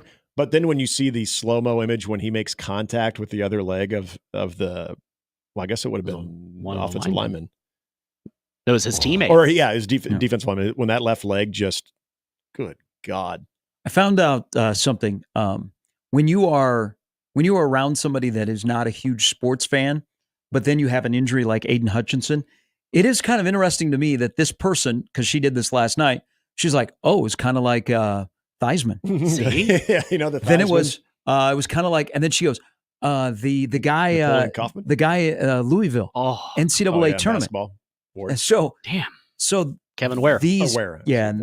Which the following day on the second page of the sports page in the World Herald, they had like it.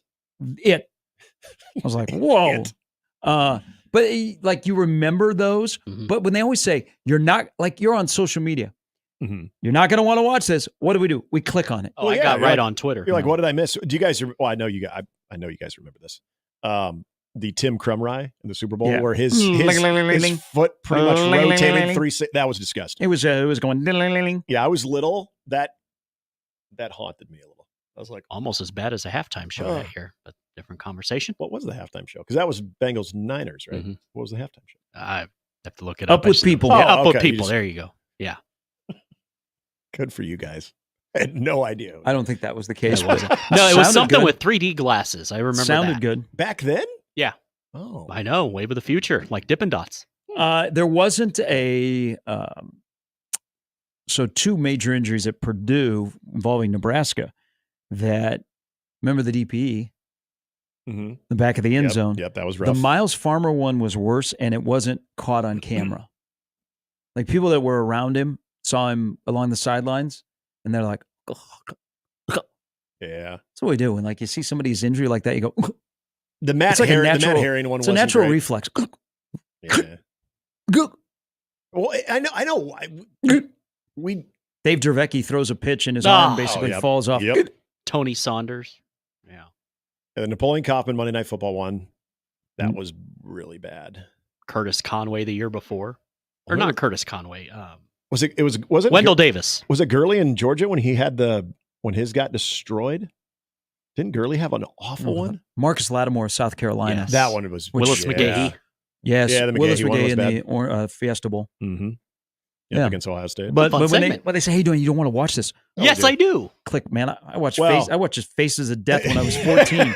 Click. The Alex Smith one was that was rough. So that will change a little bit with Detroit because Hutchinson was on pace to be the defensive player of the year. He was in the discussion. Interesting game. I never thought that Ezekiel Elliott would come back to the Cowboys to play in garbage time, but that's where you're at with your team, Jimmy. It's garbage. The whole team. Just sell them. No, they're not going to sell them. Just move them. The Cowboys actually have a running back? In theory, yes. Okay. Yeah, he scored a touchdown for the Titans yesterday. His name is Tony Pollard. Ben Otte joins us next on 1620 The Zone.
Hey, of all the craziness this weekend in college football, how hasn't the Kirby Smart incident on the sideline That's what he become hates. a discussion point? Just shoved a guy. Just forearm shiver shove. So there's a play on the Georgia sideline.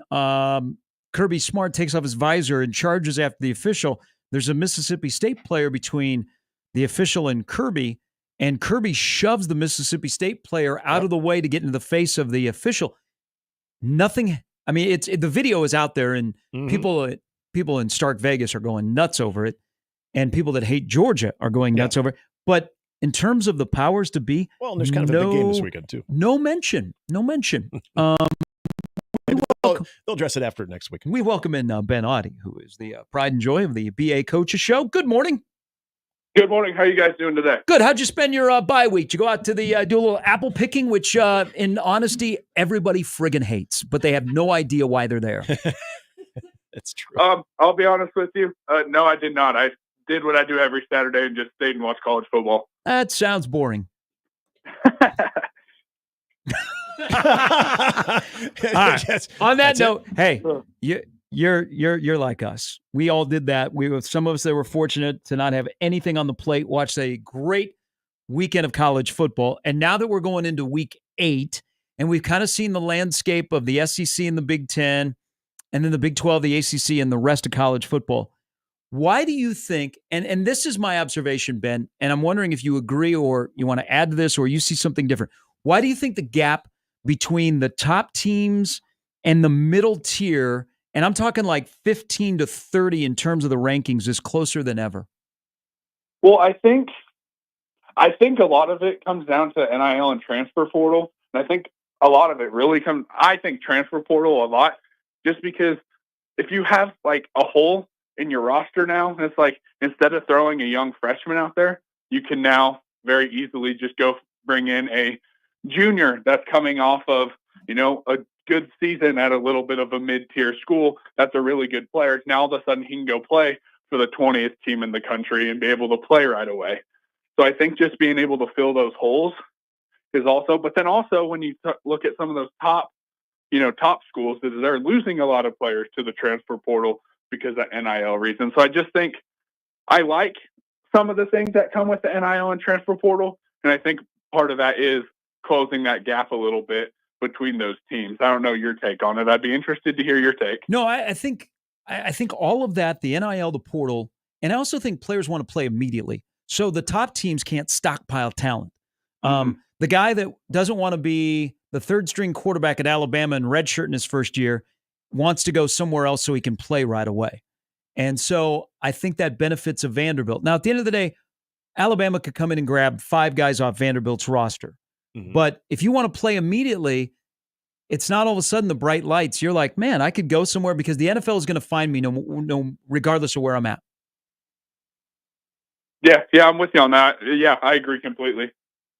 Ben, kind of with that, what Curt Cignetti, what Indiana, what they have now with a lot of guys that came from James Madison, and we were talking about this a little bit ago, of a team that they're not really worried about, piecing things together and trying to build for the future. Like, this is a year that, hey, they came out hot. They're 6-0. They're already bowl eligible. They've got the second half of the season where they can increase that number even more. Is that a result of kind of what you're talking about there too, where you get some NIL involvement, but more importantly, the transfer portal, where you have that ability as a new coach, take guys over into your system. They already know it. There's no real acclimation period because they're already very familiar with those settings. Is that, a big reason when you look at especially this offense, is that a big reason that you see the success that Cignetti and Indiana are having so far? Oh, 100%. I think that's a big thing across all of college football right now, is when you look at when a team gets a new coach, if he's coming from the college ranks, the first thing you look for is like, all right, which one of these players are coming with him, right? And I think that's a big part of why Indiana has been able to be so successful on offense this year. I know they haven't been necessarily the most tested, but I've said it on here before, like, hey, you play who you play. It's your job to go do your job, right? And they've had pretty good seasons so far, especially offensively. And I think a lot of that is the cohesion, bringing all these new players, or all these players from your previous school. You already got that cohesion with your offensive staff. and you're able to just go out there and play. And I'll be real, they have exceeded my expectations, and I think we're in for a pretty good test on Saturday. That test on Saturday, off of a bye week, looking at what you've looked at with Indiana, more likely to offensively win it running the ball or passing the ball? That is a good question. Their strength, I think, has been their pass rush. But so I would like to say running the ball. And that's what I'm going to go with, because I have faith in our offensive staff that through this bye week and self-scout, they've been able to figure out some of our issues in the inside run game. Because although I really like our little fun plays that we get out to Barney and Bonner and all that, that can't be our bread and butter on how we're going to run the football. So I do have faith in our offensive staff. So I'm going to say we're going to try and run the football, and we're going to be more successful with it because we made some of these adjustments. At least that's what I'm really hoping right now. Weather will not be an issue, by the way. 70 and sunny in Bloomington. Ben, the part of the bye week that I think everybody always maybe makes more of, we were talking about this when we opened up the show, of what types of things will Nebraska show, or things that they've tightened up. Maybe that's the best way to put it. All eyes are going to be on special teams. But when you look at what can be done with the current personnel that they have, what's your overall expectation, not even just for this game, but second half of the season, of what Nebraska's special teams, especially in the kicking game, and that whole system, the kicking game system, what's your expectation, anticipation for that part? My expectation on what needs to happen with all of that would just be the discipline issues got to be figured out. And I don't mean like discipline issues like committing penalties or whatever. I'm meaning of just like, hey, we can't be having gunners run through the back of the end zone. We can't be having guys completely missing on blocks on punts, and then execution when it comes to that kicking game of, hey, we got to be able to get these snaps right during the game. We can't be at a spot where no one, I know the game's not at, in Lincoln, but if it was in Lincoln, we can't be at a spot where the entire stadium's not wanting us to kick a field goal, right? That just can't be a thing. So I do think that, but to me, the biggest issue has been just the little things of like, hey, we have to know, like we talked about last week, we don't have anyone blocking here. We got to fair catch this kick. It's just little things like that. I think we got to get shored up, and I do have faith that is going to happen. We have an extra bye week. If it can't happen, if we can't do it with the extra week, then I don't know at this point. It's going to be a tough sell for the rest of the season. But with the extra week, I do think, and hey, let's be real, we do have a lot of bad things on film to point out there. So I think the film room can be a good tool there to just be able to point all this bad stuff out. And yeah, we really just got to, when it comes to the kicking game, I do think a lot of the issue has been just the whole operation, the snap to hold the kick. I'll be real, it's a little frustrating when on Friday night you can go watch a high school that has like 400 kids in it hit a 52-yard field goal last week, and Nebraska's not doing that right now. So, hey, we got to figure that out, I guess. Wow, Nebraska's kicking game just caught a major stray. There is the part, and I keep hanging on this because I think Nebraska has a ceiling of about 28 points. They're going to face two of the top 6 scoring offenses in college football through the first 7 weeks of college football. Indiana's number 2 in the country at 47.5 behind Miami, which is 47.7. And then Ohio State is going to stay in the top 10 with a bye week. They're at 43.5. This offense can scheme things. You can say, hey, I think they're going to get better in the run game. But you know this as a coach. When people design plays, they don't just like design a run play and it stops after 7 yards. They design and they take their little squiggly marker and they send it all the way to the end zone because they design plays that every play is going to score.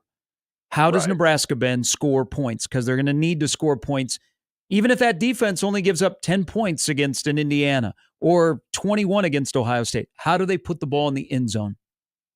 So something I went and did last week, and I was kind of like, I went back and rewatched some of the games, not all the games, just because I just didn't really feel like sitting through all 6 games. But I did go back and rewatch quite I think 3 or 4 of them. Something I would really like to see is we have been pushing the ball downfield with we have some good pass concepts right now. I think that if we tried to mix in some of these pass concepts and tagged it with play action and get these linebackers or safeties just to slow up a little step. Mm-hmm. Like we've been running this dagger concept really well. We've talked about on here how Dylan Raiola is just able to drop it right in the bucket, and it's beautiful, right? I think it would be a home run play if we just tag that with a play action just real quick. Because you guys know in major college football, getting that linebacker to slow up just a step or getting that safety to take one step forward when he should be dropping, that is the difference between a 7-yard gain and a 70-yard gain sometimes. It's just that extra step or two. So I do think if we're able to just mix in some of these play action plays, then that starts with getting the run game going a little bit better, right? If we get some of this run game going, we're able to run power effectively. We're able to run inside-outside zone effectively. Then when we do that play action there, it gets that linebacker or safety to just pause a little bit extra second. And that could be the difference between getting, okay, this was a play to, Nair for 17 yards. Now all of a sudden he's going to the house. That's one of the biggest things I saw when I went back and kind of rewatched some of these games is, man, we're just like, some of these plays are right there. If we could just slow this safety up a little bit. So I do think getting the run game effective to then make the play action go would be, I think that could be a game changer. Matchup wise with what Nebraska has up front defensively versus Indiana. And we talked about Rourke's completion percentage and just trying to get him out of rhythm because very few have been able to do that. Do you like Nebraska having the ability to get home with 4 guys? Is this another game where Tony White gets creative, sending guys different angles, giving different looks? How do you kind of see that happening? Because obviously Rourke is someone that has to be uncomfortable for Nebraska defensively to have success. Oh, 100%. I do have faith in our front guys. I really do. I know Indiana has scored a lot of points this year. I truly do believe they have not faced a defense like this, Tony White, and they're not going to face the defensive line like the black shirts are going to be rolling out there on Saturday. I do agree. I think the biggest part is getting them uncomfortable, and I want to be able to stop these drives early because to me, I don't have the number right in front of me, but when I was looking at it, like if Indiana gets in the red zone, they're pretty dang efficient. It was like 30 for 37 or 38, something like that. And they're going to be efficient. So I think if we can, like you said, keep him uncomfortable, but don't let this offense get in a groove. And that's all the way from Rourke to the running backs. I just think if we can keep this offense out of a groove, don't let them get rolling. Because that's what they've been able to do through the first half of the season is they've been able to put up a bunch of points, but they can just, once they get rolling, they can be a really dangerous team. So I would really like to be, we can get a couple 3-and-outs early. I'll really like our chances there. Ben Oddie joining us. You can follow Ben on Twitter at Coach Oddie and the BA Coaches Show, which you can find on his YouTube channel. The stat that is out there, and I'm not transitive property guy. I'm a week to week. I mean, and honestly, we're all day to day. But college football has become week to week. What do you make of this stat? Because I think you could spin this in a couple of different ways. Every team that has played Nebraska, their following week, the results have added up to 1-5. Something or nothing? I do think it's something, but not. I mean, if you just look at Matt Rule's history, especially when you go look at him at Temple, he had a very good history of when teams get the week after teams play him, they go out there and lose. I don't think it's something for the way that I saw the Husker Twitter meltdown that I was kind of laughing at on Saturday. Ooh, what was the meltdown? Oh, just that Nebraska is not good because somehow we got worse on our bye week is what I was seeing. So I don't know. Coaches rank just because Rutgers goes out there and doesn't look very good. So obviously that means Nebraska's not good. That was just some of the stuff I was seeing. Which Ben, you need to mute the transitive property people. Yeah, I'm with you. But no, I do think it is just something of like, hey. Matt Rule's teams take something out of you. That's the way. That's what he said. That's what he said very early on at his time in Nebraska. And you go look at things I don't know the stats at Baylor. But I assume they were pretty similar. So I just remember at Temple that being a thing with him of teams after playing him, the winning percentage was significantly lower. So I do think that's hopefully something we see at Nebraska because I kind of like the idea of being the team that breaks people. That just kind of sounds real cool. You know what I mean? Yeah. Hey, This sounds weird. I remember it was the 2019 season when Illinois was playing, and Nebraska ends up winning that game. But Illinois was leaving lasting effects on teams, even though they weren't winning that many games. And hey, if you could have that reputation, so be it. Hey, I wanted to ask you about this one though. Last time Dylan Raiola went on the road this season was against a struggling Purdue team. Nebraska collectively as a team struggled in the first half, getting the ball in the end zone, but the second half they turned it on. Now you're going into your second road game. It's against a ranked team, a team that's flying high both offensively and defensively, feeling pretty good about themselves. But you also had a bye week for Dylan Raiola for a freshman quarterback. Just in your experience, I know we could talk about so many different ways that a bye week can impact the team, but just Dylan individually, what he's been able to learn the first 6 games, what you expect him to take away from that week off, and also processing the first half of the season. What's your expectation now with Dylan coming out of the bye week? I expect some of these, I guess, little mistakes to be improved. I think a lot of the things that we've seen through the first weeks that have been very high positives with him, we've also seen, just a little bit of just typical freshman negatives. I don't mean that as a bad thing. I mean, every quarterback in the country is going to have negatives, especially a true freshman right now. And I do think that Glenn Thomas is a fantastic quarterback coach, and that offensive, GA quality control is going to have a whole bunch of good cut-ups for him to just be like, hey, you missed this one little thing. Like, I think especially the last 2 weeks, like, hey, we just missed some open guys, and that happens.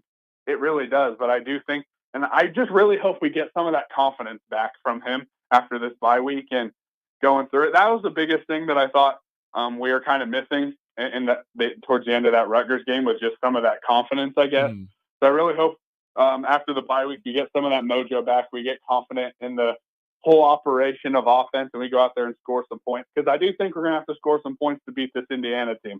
I really do. I have complete faith in our defense. I don't think they're going to go out there and, have a bad game. I'm just saying I think we're going to have to put up, 20-something points, just because I think this Indiana offense is pretty solid. Yeah, the total is stayed at 51.5. The line has changed a little bit, but the total has pretty much remained the same. What do we have coming up this week to get people ready for the game on Saturday in Bloomington? Oh, we got the BA Coaches Show. That's going to be coming out tomorrow. We're going to have a blog on nbnrpodcast.com coming out sometime later today, just kind of recapping that first part of the season. So, yeah, you just go check all that stuff out. I also made an appearance on the Husker Army podcast with someone you guys might remember, Kenny Cheatham. He's on there. I made an appearance on their show. That's coming out here later today. So good stuff coming out for the BA Coaches Show here this week. Fantastic. Ben, have a great week. Look forward to your reaction to what we see on Saturday. Awesome. Thank you, guys. Ben Audie. Favorite Kenny Cheatham story? You guys got a Kenny Cheatham story? A favorite one? No, just a wide receiver that, was in an offense that they didn't really utilize the wide receiver other than blocking. This is my favorite Kenny Cheatham story. And he had a great personality. I got to know him pretty well. So he got pink eye. And he got pink eye on a Friday. Mm-hmm. And he knew that there was a possibility that he was not going to be allowed to play. So he did a very, very good job of hiding it. And then he wore a visor for that Saturday. It was a home game. Sun is out. Yeah. Kenny Cheatham's got pink eye, has a visor, and he's returning punts. So the first punt hits him in the head. Yeah. Yeah. And they tell him, hey, lose the visor. They're like, because it looked like, it looked like a lineman trying to field a punt. His time that day was over, and we worked on the pink eye, and Kenny went to the sidelines. But that's a good highly top that one. That's highly good contagious. Yeah. I've Remember kindergarten? Never had pink eye. Never had it? But as you get a little bit older, the definition of pink eye changes a little bit. Oh, yeah. Yeah. And you look like Costas. Like if you get it as a younger kid, it's like, Yeah. If you get it, kids if you will get be it kids. If you get it as a teenager in college, you're like, hey. Yeah. You get a little bit older in life, you're like, Costas. Sochi, don't go to Russia. Yep. Lesson learned here, kids. Don't go to Russia. You're going to get pink eye. What are them Ruskies? takeaway. Hey, what are them Ruskies doing? Oh, there's They're also giving us Americans pink eye. I don't know. You know how you get pink eye. Dude, don't spend your money somewhere else. Just be very mindful of the pillows you sleep on at night. Yeah, but Kenny had pink eye, got a visor. And they're like, ow! Because he wasn't the guy that fumbled. You know what, though? He went, ow! Damn it, that's commitment. He's like, I ain't missing this game. Nobody's going to take me out. I'll wear a visor if I have to. I mean, if you get pink eye, you get pink eye. We get pink eye, we get pink eye. Evan Bland, still to come in the hour on 1620 The Zone.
Wait, Major League Baseball really wants Ohtani in the World Series. They're playing a day game today at Dodger Stadium. 8 o'clock. After last night. Mm-hmm. Whew, Mets look gassed yesterday. Mm-hmm. They got day baseball. If they don't win today, it could be 4-0. I mean, that game would have been a day game if Cleveland wasn't playing the Yankees. So, well, I mean, Major League Baseball is scared of the NFL because why couldn't they do like 6 and 8:30? Yeah. Instead, because the Jets and the Bills are the Monday night game, the Yankees. I mean, it's a banger of a day if you're a New York sports fan because you got the Mets, you got the Yankees, and you got the Jets. But why couldn't they have done 6 and 8:30? Because the Mets kind of got screwed playing a day game after getting quick spanked travel. Play last night. Yep. Nobody is getting a hit off of Hershiser and the staff. Yeah, they're going to do a doubleheader in Game 3 the next day. Get them out. I mean, logistically speaking, that would have made sense to have the ALCS game be the first one out of the gate if you had to do, say, even a late afternoon game. But you're not putting the Yankees anywhere other than under the lights. So I can't. Pitching is. You're pitching Cobb today. I mean, he threw 41 pitches. He'll probably get a quick hook. If your starting pitcher can't go at least 2 innings, I mean, the Mets couldn't even get an inning in the third. Plus, I mean, what are we doing here? What are we doing with pitching?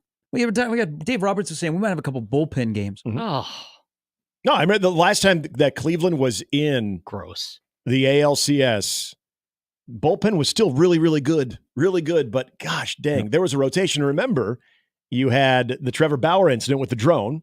So then you had to go with. You had Kluber, who you could always rely on. Danny Salazar was out for the year. Carrasco was banged up. So you had Kluber, Bauer, and Tomlin. And then they decided to go with, I think it was, last name was Merritt because he had the blood dripping on the field over at the Rogers Center. And then all of a sudden the next day they go with Merritt and they win the ALCS in that game. But they at least had guys in the rotation. Like if you would have told me that, hey, Cleveland's going to make it to the ALCS, and they're going to be starting to Alex freaking Cobb in game 1. I would have been like, huh? What? What's going on? And in that series, though, the bullpens are really good. You have Dylan Cease, or not Dylan Cease. You have Clase. I wish I had Dylan Cease. And then the Yankees, 15-plus innings of scoreless baseball out of the bullpen? Yep. All right, 2 baseball games today. Football as well, and football all week. The best tweet of the weekend, or one of the best interactions, Arbitrary Analytics, really good follow on Twitter. He's a big stat guy concerning Nebraska football. He tweets out, strange but true, both Husker quarterback Dylan Raiola and Chiefs Kingdom quarterback Patrick Mahomes had the same exact stat line this weekend. Just another similarity between the two players. So somebody responded. Because you do not have the hashtag sarcasm. You don't have sarcasm font on X. Yeah, there's no button for that. This person says, give it a rest. Let the kid grow into his own. Stop comparing them. That's seriously unfair to the kid who's trying to make his own mark in the world. It's just a haircut. This is starting to seem like a racial microaggression thing, too. NGL. What? Wow. Okay. So Arbitrary Analytics responds, my original post is intended to be sarcasm towards all the people who have any issue with the similarities between the two players. Pining on Twitter, Alpine Addiction, did not realize that both the Chiefs and the Huskers were on a bye week this weekend. So the tweet is actually factually correct. It is factually correct, yes. Yeah. That really triggers some people. They're like, all right, get off of it already. Why stay off the app? Get off of it already.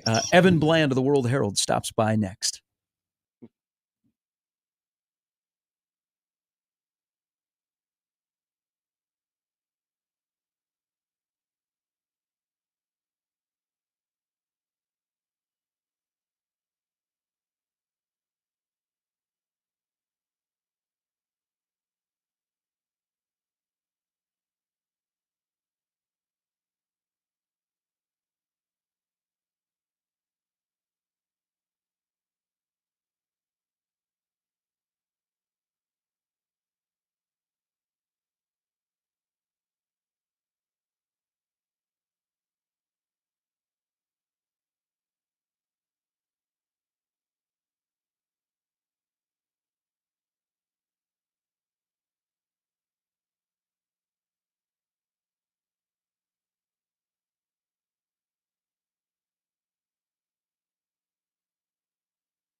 All right, Indiana week kicks off around here, 11 o'clock this morning. Matt Rule will meet the media.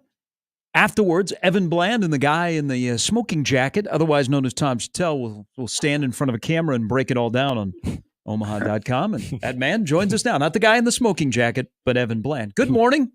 Good morning. Yeah, I'm the guy who's usually dressed down a little bit. Maybe I have to go long sleeve today. It's a little colder, but nobody outdresses Tom Chattel at these sort of events. That's just kind of the rule. Yeah, it's kind of like Helen Thomas. You know, like she always got to ask the first question for the White House. Like you don't want to upstage Tom in his dressing. I mean, I could go the 3-piece suit route, maybe. You should. That would be. That'd be interesting. I could be like I'm hosting a talk show or something like that. Evan, have you ever worn a 3-piece suit in your life? I went all out for prom in high school. That might be it. Might be it. All right. Okay. All right. Well, I like how you dress. You dress like a sports writer. You do. I've heard someone say that, like, almost like that's like extremely casual. Like, you're casual today. You're dressed like a beat writer or something. And I never thought about that as being like, kind of a slob kind of thing. No, I don't have mustard or tomato sauce on my shirt, so that's a win. Well, you're chasing a beat, man. You got to be comfortable because you got to be nimble. I always think of it as a polo jeans type thing or a 3/4 zip as it gets cooler in jeans. It's on the fringe of business casual. That's true, and honestly, I've thought about this before. Like, I kind of like it to be approachable. I don't know how 3-piece suit is approachable, like for the every person out there. So jeans and a 1/4 zip, like in this weather, who's not talking to that? Yeah, you're one of us. Kind of what I'm thinking. You are one of us. Before we talk about the big story of the week, let's talk some baseball because you had a chance, along with many other people, to take in the beginning of the Red-White series, Nebraska baseball wrapping up the fall. It would appear from whether it be Mason McConaughey's performance on Friday to Mr. Horn on Saturday to what we're going to see today and how long it goes this week, Rob Childress is going to have some options. It would appear that they have got some arms for 2025. Yeah, I mean, that to me is kind of what I've been looking for this fall, is to see how the pitching improves and what those options are going to be. Like, you can look I think on the offensive side, like, you have a pretty good idea of what Nebraska is. I mean, other than Josh Caron at catcher, they could roll back everybody in the lineup if they wanted to. And they have a couple interesting new pieces on that side. But to me, it's first of all, how do you replace Brett Sears? And I think Mason McConaughey could be up for the task there. But then what does the rest of the rotation look like? Do you have the midweek starting depth, and do you have the back end of the bullpen stuff? And I think Horn's development from what he showed in the summer in the West Coast League to what he has shown in the fall, including on Saturday, puts him in that conversation. They're tinkering around with guys like Jalen Worthley maybe being a starter. He's been really good out of the bullpen for them. They have a new addition, TJ Coates, who's going to throw Tuesday, who I'll be interested to see. Tucker Timmerman, still an underclassman, had a really good summer. And so, and you hear these guys talk, and they talk like Rob Childress talks, which is to say, trust your stuff, throw strikes, make the opponent get the hits off of you, and the results are going to come. And they generally came last year, and if they have more depth this year, I think that's the area. Like, you look at Nebraska and say, hey, this is a veteran team, a lot of familiar faces. To me, that's how they take that next step, is by having more pitching depth. I think Luke Broderick, who's a junior college addition, he might be their closer right now. And Nebraska didn't really have that dominant stopper at the back end last year. So just kind of a few pieces here and there that look pretty good. And, we'll see how it all shakes out. But I think having a few more guys that you trust, a few more guys that maybe have some swing and miss stuff is something that they missed last year. And so if they add to that, that's, adding to a team that already won 40 games and won the Big Ten tournament, like, that could get pretty interesting. Gary mentioned him, a guy that we saw in bits and pieces last year, though, in Ty Horn, what he did yesterday. Again, I understand this is the fall, this is inter-squad, but looking at guys that create depth, you get the feeling that Ty Horn is one of those guys that, with the experience he got last year, and there were moments that you could tell he had good stuff. To see 5 2/3 shutout innings yesterday against what is a pretty decent offensive squad right now for this Nebraska team. Something or nothing of what he did yesterday. Yeah, I think it's something. He was, if you think back to his process out of high school, he was a pretty highly recruited pitcher from Kansas. I think his senior year, he had a 0 ERA, which, is pretty decent. And to hear him say it, he kind of took it on the chin a little bit last year. Didn't necessarily, and a lot of guys go through this as true freshmen where like you get to the college level and you feel like you have good stuff, but you're facing college hitters. And so you're a little more tentative. Yeah. And I know that the defense let him down at different points in his freshman year too. He had, I think, by far the most unearned runs on the team.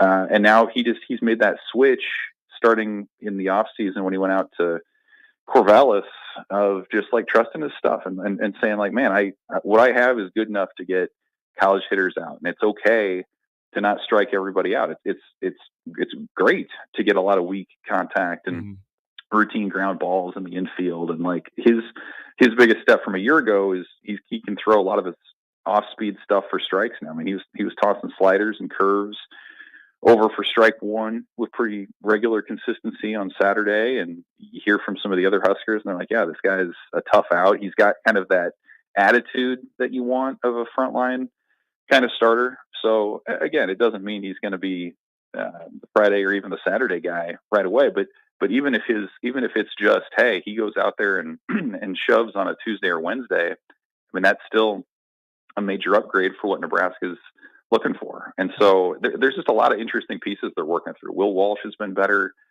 Drew Christo, they have to kind of figure out if he's better in more of a long relief type role or as a starter. Carson Yassa was the other guy who threw on Saturday. Really interesting prospect, 6'7", and you kind of got the full experience with him. He's got mid-90s heat, but he also struggles to command it at times. And so just a lot of guys that they're working through where even if a few of them hit this year, that's just, to me, that's the most realistic way that Nebraska baseball gets better with so many guys back. Evan Bland of the World Herald joining us. Let's shift to football. And this might be a loaded question, but I think it might lead you to how you believe this element of Nebraska's offense will look after a bye week. How far can Nebraska's run game take them? I think it can. It's something where you need to have that balance, I think, to be effective offensively. I don't know. Matt Rule a week ago said, hey, that's one area where he'd like to see improvement is the explosive run plays. Make a guy miss, shed a tackle, make sure you're reading your blockers well. And so I think certainly you can do some of that, but I also think you have guys that have played a lot of college football and you have guys that are kind of just what they are.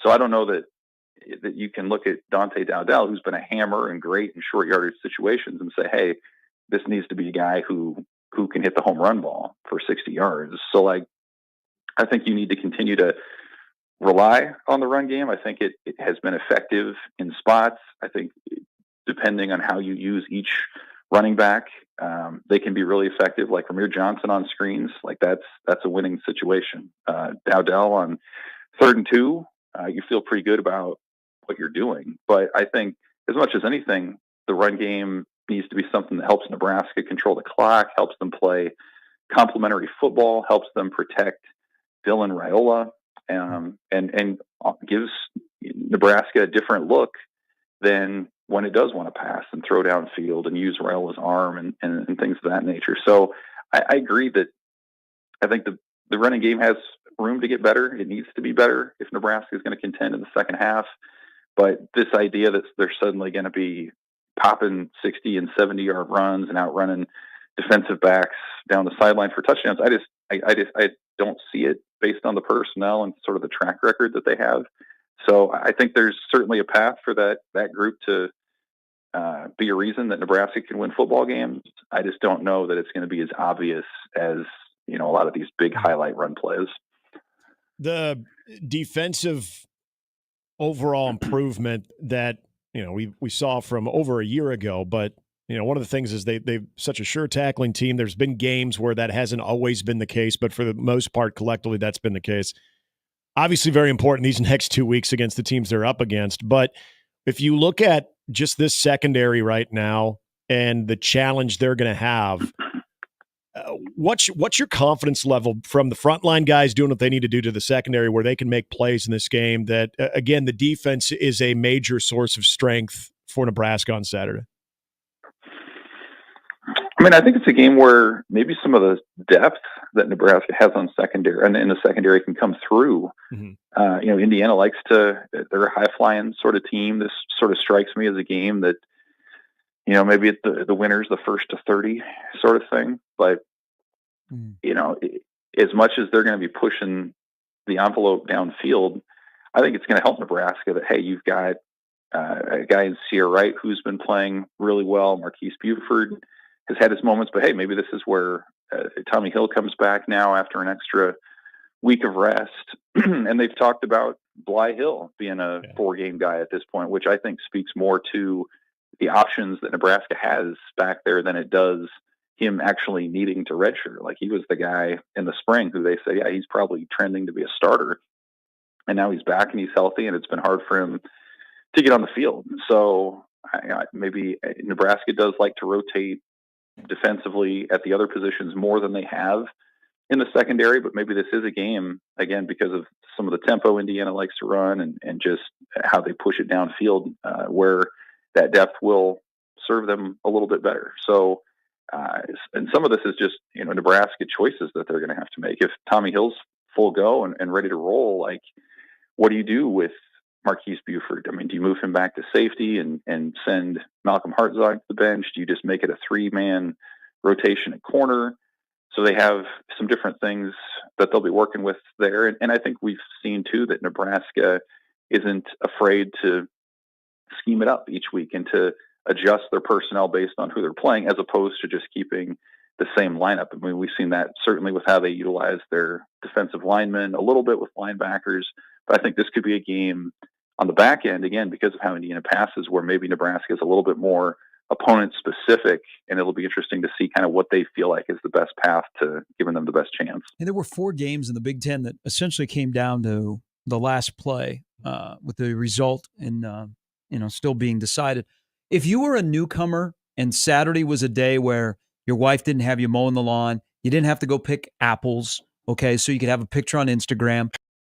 You just had to stay at home and watch football. If you were new to, I know I might have inserted a personal thing in there. If you were just watching the Big Ten for the first time, what did you learn about the conference this weekend? I mean, as much as it's still weird getting used to seeing some of these matchups, there's just no denying that they're a ton of fun, and they're really cool, and it brings different parts of the country together. I mean, the Penn State USC game was a ton of fun, and Oregon Ohio State was really neat too. I mean, it came right down to it, dramatic, like you said, and it's just, you just don't know every week. One thing I'm going to be watching for long term that I think continues to fascinate me is the time zone stuff, and just the effect of a team traveling 2 or 3 time zones away, and how, what's that worth? Like, I think we've kind of seen it anecdotally in the non-conference, but we've never seen it over the course of a full conference season, what that's like. And so, I still think maybe Ohio State's the better team, but because it was in Oregon, like, that was the difference in a razor thin game. Penn State was able to overcome that. Minnesota was able to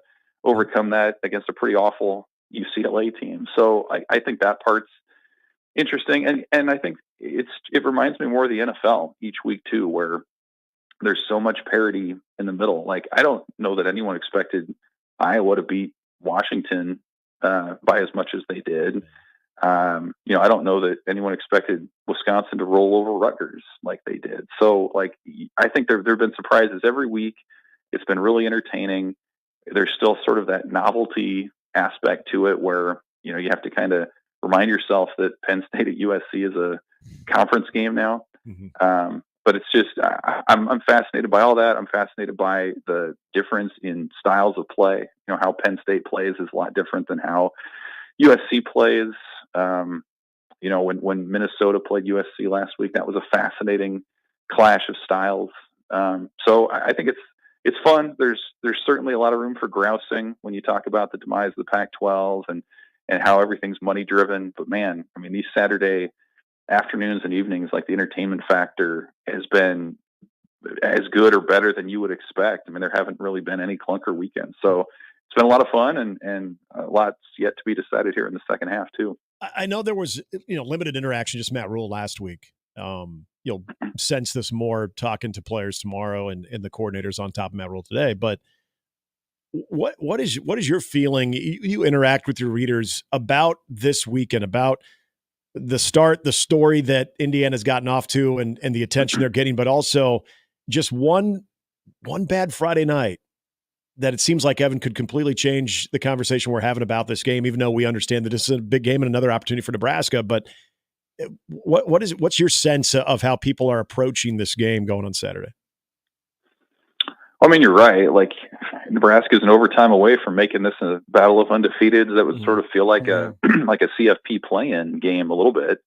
But, it's interesting because of the opponent, I think. Like, I don't know that people necessarily have totally bought into Indiana just because they haven't really played anybody of real note yet. And so, like, you can look at the numbers, what they're doing offensively in particular, and like be impressed. And I think they've earned their ranking in the top 20 right now, but there's still just sort of that idea that, okay, they haven't really proved it against anybody. And not to say that Nebraska is this juggernaut coming in, but I do think it's the best opponent that they've played so far. And so how does that offense match up with the black shirts, I think is really interesting. And then, I think there's sort of an uncertainty with Nebraska too, where they've won 5 of their 6 games, but the offense disappeared for a half at Purdue and for a half against Rutgers, and the special teams unit, you don't really know what it's going to be from snap to snap or game to game. So like you can see a path to where Nebraska could win this weekend or a bunch of games if a lot of these things come together, but halfway through the season, they haven't all come together at the same time or for 4 quarters consecutively. So it's a really interesting game between two programs that have not had a lot of recent success. Indiana's been kind of the story of the week, and I think it will be the story of this game, which is maybe the other interesting angle to me, guys, is like that if you're a national observer, like you're more interested in the Indiana side than the Nebraska side. And I think that can serve Nebraska well, where the spotlight's not necessarily on what the Huskers are doing, but what the Hoosiers are doing. And so if Nebraska can go in what's maybe certainly going to be its most hostile road environment of the season to this point and do something, then it can flip a lot of narratives. But it's an interesting game in that respect, because I think Nebraska is sort of the 1B storyline to what the Hoosiers are doing right now. Absolutely. Going to be a fun week. Evan, looking forward to your coverage, and safe travels out to Bloomington, my friend. Thanks, guys. See ya. That's Evan Bland of the World Herald, who now has a bar set for him on what he's going to dress today when he goes down to the press conference, because he's going to be on video a little bit later. Evan in a 3-piece suit would just be so bizarre. And a top hat that says press on it. Anybody in the local media doing that. Yeah, because we dress like, I'm not going to say slobs. Is that slobs? We dress casual. Yeah, casual. Very dress much like Belichick. Very casual. Comfortable. No, we're better than Belichick. Okay, then it can't be that bad. No one showed up in sweats, though. No. We're fine. The time zone thing, which got discussed, I think there's another element. I think you have to look at favored teams that lose as part of it. Mm-hmm. But I think it does take a half. Like Penn State and Minnesota didn't look like they were prepared in the first half. Yeah. And Penn State was down 2 scores. Minnesota, who knows what they were doing. And then once they settled in, they were a lot better in the second half. So I think that's part of the discussion. Did you see PJ Fleck after the game? Well, someone had, Sean. He scream at someone again? Said he looks like me. So yeah, I saw. Yeah, that's right. He's letting that beard go a little bit. So he's got kind of his doesn't look much like a mustache though. But anyway. Now I give credit. So here's my dilemma with Fleck. I thought you were going to say facial hair. No. It's okay. So Minnesota beat USC and UCLA back-to-back weeks, and they won in the last minute. Okay? Even in a game where we had a defensive delay of game. UCLA is a mess. Mm-hmm. I'm not sure if Deshaun Foster is in there.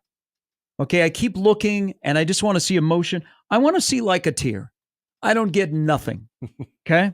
But UCLA has the advantage. They're one of the cool things in college football is that they get to play home games that are actually road games because it looked like there were more Minnesota fans there at the Rose Bowl than there were UCLA fans. Can't blame them. So Fleck wins like they do, and he was a maniac. And maybe Deshaun Foster not being in there because I was like, hello. Anybody Is, else? Like his, basketball Mike. his McFly. Fleck across the sidelines is a maniac. Yeah. Deshaun Foster is very, very, I don't even know if Reserved? chill. He is like, Reserved. he is like Ted Williams-esque without the, Tom Landry, yeah, yes. you know what I'm saying. Without the fedora. So the game ends, and Fleck is like, roll the boat, let's go. Schema. It was a really good play call, their touchdown pass from Brosmer to Taylor. But after the game, Rhett Lewis is on the sidelines. Once again, he was on the sidelines for the USC-Minnesota game, and he goes, PJ. And PJ was like, you know what this is? I want these men. I mold these men because you know what? Josh Heupel walks into Oklahoma, and he returns, and he says, it's not about me. I walk in here, and all you guys are backup dancers. So this is what he says. That part he did not say, but I'm inserting that. Wow, I don't remember hearing that. But So he looked at Skiuma, row the boat, go Ghosts. He does this. He goes, these men out here, they're going to remember this night when they beat a 1-4 UCLA team, when they are fathers, when they are husbands, when they are working in the corporate world, when a vampire shows up on their doorstep. They're going to hearken back to that night in the Rose Bowl that they beat a 1-4 team. And they're going to be able to dig deep, and they're going to know that I have molded them in that way because they'll be able to slay the vampire because on a Saturday night in 2024, they beat an offensively inept UCLA team, and it will help them later in their life. When they go to discipline their child, they're going to be like, don't be like Deshaun Foster. That's essentially what that postgame was. And then he say, I freaking love you. Wow. I mean, Deshaun Foster is walking around stone-faced, and PJ Fleck is stomping like he. I mean, he's got like he just all over the map. Yeah, it was so wild. But his post game was, these guys, they're going to remember this moment years from now when in the Rose Bowl it looked like we were going to lose. You just tell them we beat UCLA at the Rose Bowl. So, Rose Bowl. Yeah. That's how they're going to remember it. This is how I have it with Fleck. Like, guys do play hard for him. And, I mean, they beat USC and UCLA back-to-back weeks, winning in the last moment. Mm-hmm. He's something about winning close games. He's a good football coach, but you can't just leave it there. It's not for There's everybody. other elements that go with him. But, man, I was laughing so hard on that post game because he was, like, staring at the camera. That vampire shows up on their doorstep. They're going to remember that on fourth down we went for it and we failed in the first half, but in the second half we were better. And that means that, you know what, if the vampire bites you the first time, he's not going to get you the second time because you know what, we did that one night at the Rose Bowl against UCLA. You're going to pull out that stick and you're going to jab him in the heart, and he's gone. So I'm like, you know what, hey man, there's a lot of stuff that you can clown on Fleck, but the guy can coach some football, and then he's got the whole other element of that. His wife was on the field. Mm-hmm. Good to see her. I haven't seen her in a while. Well, yeah. Oh yeah. I should have paid attention. That was eighth on my game list. I am pro. I think it's important for coaches to have their families around. I think that for the young men and women that they coach, I think it's important for them to show off the family element. It's just, I think they might have done this. They were like, "Where's the camera?" If we turn here and we lock lips, will the camera see the lips locking? And it's not the, you know when you have hand on the butt. It's not the authentic moment. Yeah, you know when you do the fake kiss where the butt is out and it's the pierced lips? Yeah, the butt up. Like, okay, let's make sure that we get in deep. They can't all be like Dean Blaze. Do you have a kiss for daddy? Dean Blaze. For people who are like, what? Dean Blaze used to make out with his wife all the time. Went with a lizard tongue. Like there's times where they're like, man, come out for some air. I'm going to go down there and tickle her diaphragm. How about that? Some people got a long tongue. Gene Simmons. Jacob Bigelow, who with basketball back, I can't wait for this. Has his cockles warmed. Okay. Just making sure you're gonna end with that. Nothing about tickling the diaphragm. Biggs who You weren't here. We got a nickname for him. Biggs is going to join us next. I like it. Nebraska basketball is back. Ken Palm late last night while you were trying to go, man, is the Bengals-Giants game the greatest game that I've ever seen that started? Who said that? Who the hell said that? Ken Palm released his metrics. AP is out today, by the way. Telling you, the world revolves around Ames, Iowa. It's not just Hickory Park. Mm-hmm. Iowa State, we live in a world. I do like Hickory Park. We live in a world where Iowa State football, Iowa State men's and women's basketball will all be in the top 10 of a poll. Go Iowa. Wow. And people said Jamie Pollard. Great AD. I know. It's amazing. Great AD. It's amazing. It's amazing what they're doing in Ames. Mm-hmm. No. I got yelled at when I said he's a very good AD, and he should. When he said openly that he was going to take his hat out of the running for the Nebraska AD job before, people were like, "You're crazy." I said that's a loss. He would have been a great athletic director. Kraton, I will put on the board. They will be 12th. That's my prediction, which is actually the same as Ken Palm. But I came up with 12 before Ken Palm did. Just want everybody to know that. Yeah. Our stream is still down. Yeah. We got the Facebook. Someone on Facebook found us. I appreciate it. Senator John Thune sucks nuts. Says, "Is the stream down, my man? Can't get it to play live, but can get the podcast segments after. One of those days?" I'm like, I think, and I'm going to respond. I'm going to say, I think it's your computer. Go buy a new computer immediately. They're at the Walmart in Brookings. These things happen on Columbus Day. Speaking of Brookings, North Dakota State, South Dakota State, the Dakota Marker game on ESPN2 Saturday night. All right. How about that? Night game. Yeah. I'm in. Well, I just love the fact that those are, the two top teams in the Missouri Valley Conference, which used to be good, and then teams stopped funding their programs, is going to get some national attention. You get to watch Cole Payton, and then it's not Hunter Mason. Yeah, maybe it's the kid that came here to play baseball at Nebraska. He's now a backup quarterback at South Dakota State. Really good in football. Last name Mason, Chase Mason. Chase Mason. All right, Jacob Bigelow will come next to kick off the last hour on a Monday on 1620 The Zone.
All right, let's welcome in Biggs, otherwise known as Jacob Bigelow, banger of an Instagram account, I heard. Afraid to go there. He joins us now. Good morning. Did you wake up with Ken Pomeroy today? I had no idea until I turned Do Not Disturb off this morning to a couple texts from last night asking me if I checked Ken Pom, and I was in bed. I was in bed asleep. I was not up being a sicko on a Sunday night, and I haven't taken a glance yet, but I'm sure I will at some point today. All right, rolling solo. Thought you might have a little Ken Pom in bed, and I would be interested in when you sift through it and your observations, because we know it's early and there's a lot of schools that is like, I don't know what they have. So let's start there. Bob Devaney Sports Center opened the doors to basketball last night or yesterday afternoon. The popcorn is still like the old days of the Devaney Center. There's a lot of elements that look completely different because now it's a volleyball cathedral and there's lines on the floor. But in terms of looking familiar, how much will this team look familiar to what we saw at the end of last year, and how much will it be different? I think it'll be pretty different when it comes to 3-point shooting. We obviously saw who I think is going to be the primary guy from beyond the arc get hot yesterday. I'm not going to put too much into 3-point shooting numbers yesterday. One, because Cale Jacobson is the only guy on that roster who had played a game in that building before during his time at Ashland Greenwood, and with 2 nights of volleyball before that, I'm pretty sure pregame warmups was the first time that they were able to get shots up in there, maybe yesterday morning.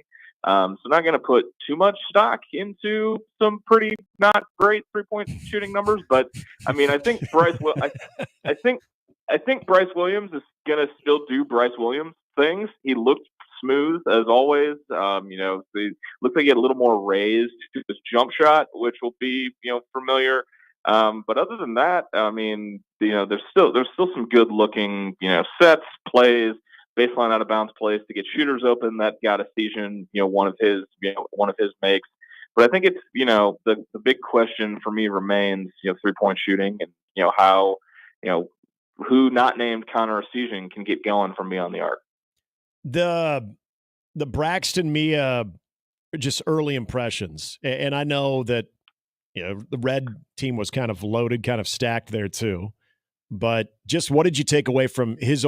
First of all, just the height advantage, the size advantage that the red team had, but just Braxton Mia in particular, and how that could look, especially as getting into Big Ten play.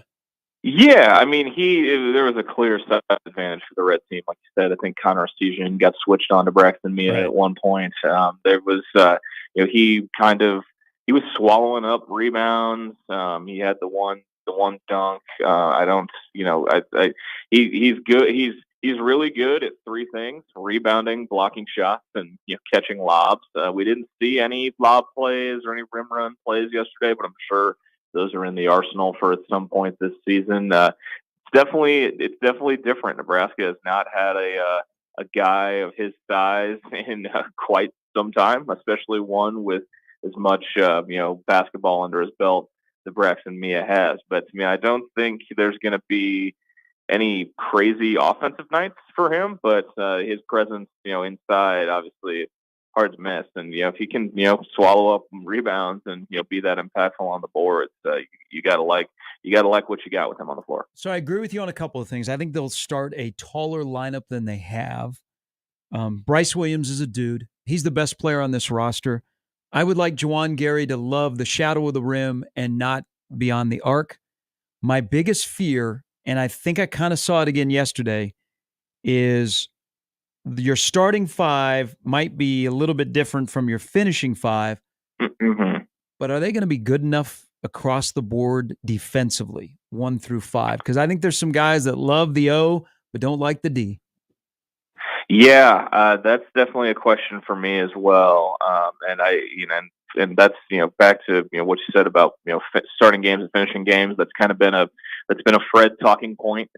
He mentioned it yesterday and at media day, and they call him the mayor because of how popular he was in Ames. Sometimes he talks like he's a politician, just repeating the same talking points again and again. That is the starting Damn. games thing. Hey, we've got 3 more weeks. Pace yourself, my friend. That's not an insult by any means. I think it was your own personal opinion there. That is no, and that's not a dig. That's not a dig at Fred at all. It's just it's something when he means something, he's going to say it repeatedly. That's for sure. But I think the defense is kind. I mean, they wound up being a pretty solid defensive team last year. They relied on the no middle scheme that TJ Otzelberger has near perfected at Iowa State. But I don't know if we're going to see as much of that, especially with Mia on the court and then some perimeter defense. There's definitely some questions for me as well. So I'm kind of with you, Gary, on all that. Hey, I want to get another one of the Big Ten transfers in Gavin Griffith. I know he started for the White, but what do you think his role is going to be? Is that just going to be if the guy is having a week or two where he's hitting shots, he's just going to see a lot more minutes? Where do you think he ultimately kind of falls in the pecking order? I mean, it definitely starts with shot making for him, and what we've heard people talking about the most with him recently is his athleticism, which is a classic case of don't judge a book by its cover. But why? Because he has specs on. Yeah, Bryce Williams called him a grasshopper at Big Ten Media Day, and then we've heard a couple references to how athletic he can be. He did have the follow-up dunk at one point yesterday, but I think it definitely starts with shot making, and I think that he's kind of the guy that I'm trying to peg. Like, what's his role like to start the year? Like, where does he fall in the rotation? Because obviously he's got the Big Ten experience, but he's also one of the younger guys on a pretty old team. Cale Jacobson playing more minutes, something or nothing. And I'm not just going off of what he did yesterday, because I liked him in high school. I mean, he comes from a good family, basketball family. And he's got some good basketball IQ. So something or nothing that he is going to find a way into, let's say, the top 10 this year. It's a possibility for sure. Okay. That's a heck of a development.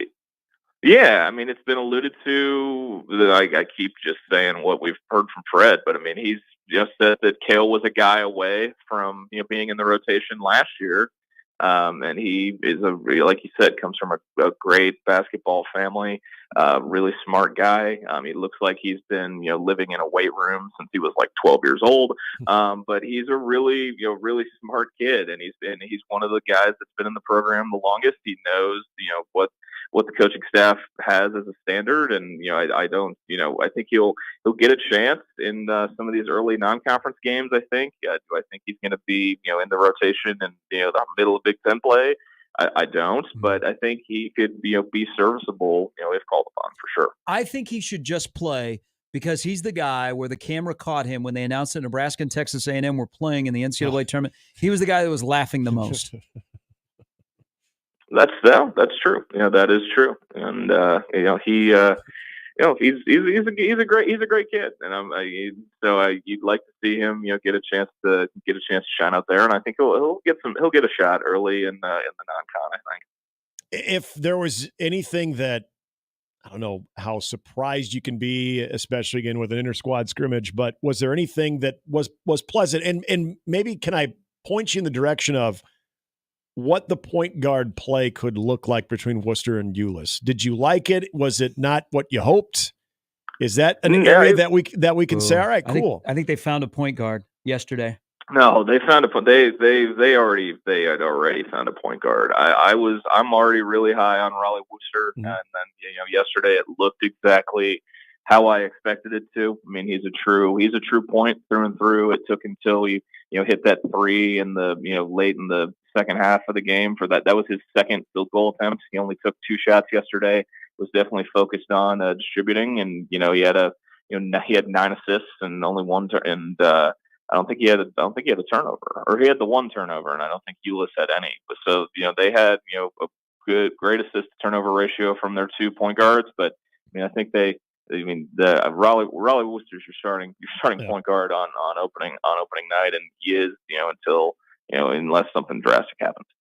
As I know, I've gotten to know you, and I looked on your Instagram. Your favorite Detroit rapper is Eminem. So shifting to football, you've only got one shot. Don't miss your chance to blow. What was the wildest game of the college football weekend, in your opinion? The wildest? The wildest game.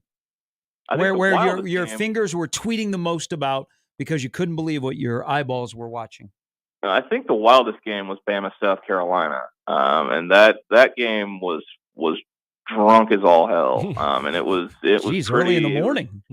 It was, and it's an the SEC. It just means more. You can't drink all day unless you start in the morning, right? So that was the wildest game.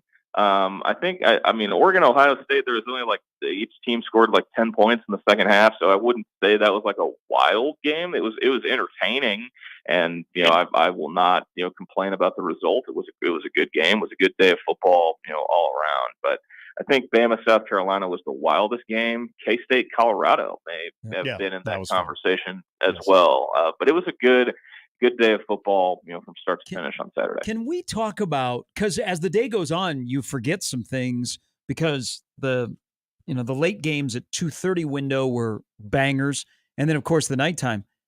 Can we discuss what would have happened if the Alabama defensive back who intercepted the pass would have dropped down in the end zone? That was going to be a safety, correct?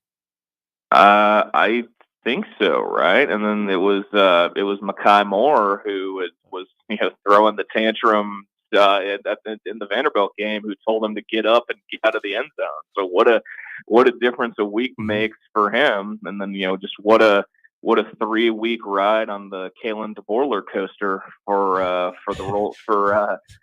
Alabama football. Beat Georgia at home, go lose at Vandy, and then that whole ordeal with South Carolina over the span of 3 weeks. I don't think there'll be any think pieces about the hoodie Kalen DeBoer wore on Saturday, but it's been an interesting 3 weeks in Tuscaloosa for sure. That is true.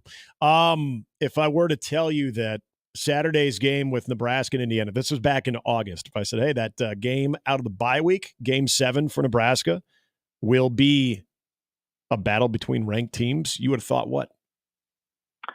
I wouldn't have been totally shocked. I would have raised an eyebrow, but I was really high on Indiana coming into the season. I'm really high on their head coach, who people around here are going to try to clown and call a clown all week.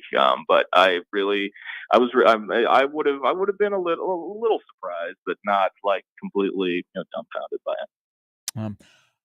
What happens? Walk me through, because now a lot of books today are up to 6.5 in the spread in this game. What happens on Saturday? Let's beat around the bush. Let's get right to it. What, in your opinion, happens on Saturday? I think it's going to be the biggest test for the Nebraska secondary that it's had, to this point. I think that my biggest thing with the Nebraska defense so far is that the secondary, especially at safety, has left a lot to be desired. Obviously, what you've got on the defensive line. I think it's going to be a close game, and I'm leaning Indiana, and I know people won't like to hear that, but I'm leaning Indiana. I think that it's going to be. I think it's going to be close. I think it's going to be, I think it's going to be I think it's going to be a fun, entertaining back and forth game. I don't think it's going to be a track meet, but I think it'll be tight. And, both offenses will score some points. But at the end of the day, I just, Nebraska in a big spot on the road. I'm still in believe it when I see it mode. Obviously, they've won on the road this season at Purdue. Purdue is not just a trash fire; it's a garbage barge on fire. Even after the result this past weekend for them in Champaign, so I'm still in believe it when I see it mode when it comes to Nebraska in a big spot on the road. Just dare to dream, man. Dare to dream. Let yourself out there. Let yourself get hurt. Come on, Jacob. Just say they're going to win. Expect it. Nah, okay. I'm okay. I don't know. I'm good. Hey, before you dive into the Ken Palm, do you think that 15 teams in the Big Ten will finish between 11-9 and 9-11? It would be painfully on brand for the conference, right? I mean, I did see the big that all 18 teams are in the top 75, and I did see the projected conference records. But between that and then the Torvik projection of half of an 18-team league going 10-10, it would be painfully on brand. So I don't think it'll happen, but at the end of the day, it really would not shock me, because it would just be the most Big Ten thing that could possibly happen. He has Purdue 10th, winning the Big Ten by 3 games. Only one team in the top 20, but as you mentioned, all 18 are in the top 75. 12 are in the top 50. He has Illinois like 23rd.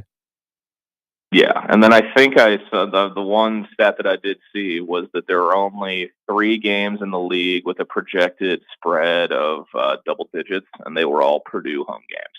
It was like Purdue, Nebraska, Purdue, USC, and I forget the third one, but those were the only 3 Big Ten league games with a projected spread in double digits. All right. Well, have fun with Ken Palm today. Yeah, my Monday with Ken Palm. I'll be sure to report back on Hey, it. but will we have activity on the pod this week? We will. We're gonna turn it up this week. It's been a little quiet on the feed since I talked with Garth more than a month ago now. But it'll be turned back up. We'll have big scrimmage overreaction at some point, and then we'll have closed door scrimmage preview since they're going out to Utah next week, and then maybe a guest or two. But we'll be turning it back up this week. There will be stuff from me. All right, great stuff, my friend. Be good. Yep. Thanks, guys. Appreciate the time like always. Have a good rest of the week. That's Jacob Bigelow. Yeah, because it is also secret scrimmage time. Oh, that's right. There were a couple this weekend I saw crept out, like scores. Mm-hmm. 3 weeks from today, college basketball starts. Not ready. Are you? Okay. Not ready. You just answered. No, I told you, like, college hockey just got lost. Yeah. College basketball, I mean, I think we're going to pay attention to college football for a lot longer around here. I even think college baseball starts a little early. Yeah, I agree. So I feel like there are the Olympic sports we could look at and be like, we're starting in a little. I think we should have 14 months. Bring back the Great Alaska Shootout while we're at it. Ooh, there you go. What's your when's the exhibition game for Omaha? It's coming up. Who do they play? Soon. Is it? I think they play York. It is okay. That's what I thought. I couldn't remember if it was York or the Fox, the Nuggets. Nah, like I like basketball. I know you're the voice of the Mavericks, man. Come on. Yeah, I mean they're 318th in the Ken Palm. I'm with you, Gary. But nobody knows. But nobody knows. You can only go up. Yeah, and people don't know. I think a lot of people don't know Omaha's roster. I'm sitting watching Fiddler play for Michigan State, and people are like, "Oh, it's over. Are they going to play basketball this year?" Mm-hmm. Yeah, they actually might have uniforms and everything. They might have somebody who is going to be on that type of level. That is new to the program. That'd be great. Mr. Cam Rogers. Okay. No pressure on you at all? You showed up here, junior college All-American? Be Frankie Fiddler. Can you be Frankie? In 2 years, people will be wearing your jersey, son. But, I mean, like the poll will come out today. Mm-hmm. But this is football season. I know. I'm with you. It's college football season. Again, I think we're going to pay. Yes. We're going to pay a lot. We're going to spend more time on college football around here than we have in a while. Yeah. Nebraska is going to be playing in December. Yep. And even like in Lincoln with Nebraska basketball, I think it'll be slow. Mm-hmm. In the schedule, the home schedule isn't. Hey. I know I do this a lot. The Nebraska basketball home schedule this year is the schedule where you go to your parking spot, you get out of your car, and you go in the arena. It's not, I'm going to pre and post. No. Okay? You're just going to get it over. That's just the conference. I got to take a look at how this team is progressing. But, even in kind of in the good times of Nebraska basketball, if Nebraska football is of attention, we're going to be talking about, not looking forward to college basketball. We're like, hey, the last 6 games for Nebraska, there's a lot of intrigue. Well, so basketball, sorry. The weather also has a little, when it comes to the hockey element, because of that exhibition game against Wisconsin. Remember, that was the Rutgers day, and it was in the 90s.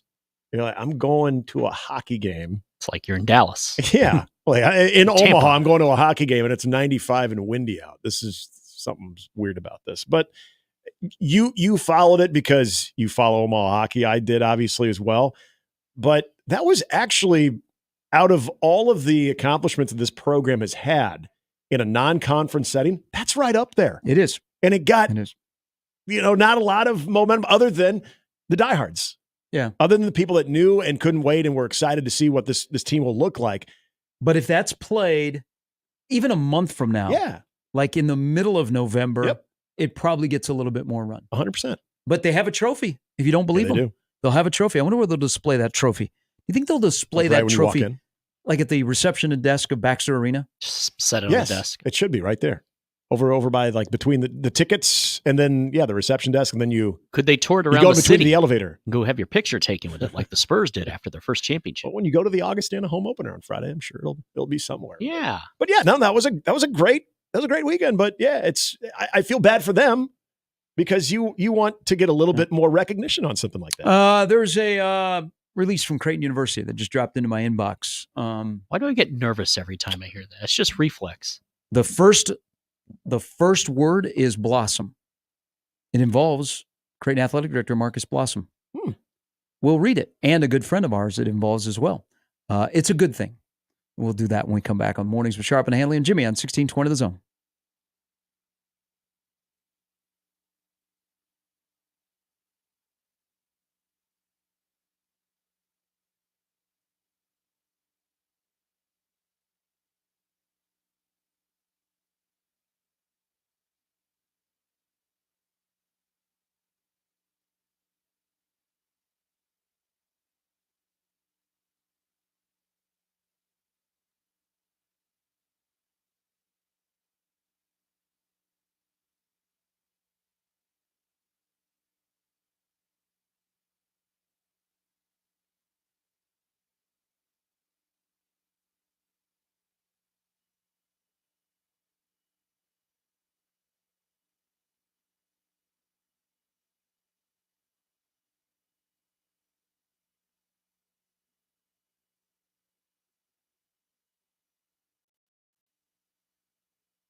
Hey, it's week 6 of the 25K 4-quarter pick'em. If you're subscribed to 1620 The Email, you can make your picks today. 33 minutes to go get into the email, to get in the club. It's easy. It's very, very easy. 1620thezone.com/1620 The Email to sign up. And while you still have the chance, because remember, the tie comes down to who The entered runner. their picks first. And also, that is true.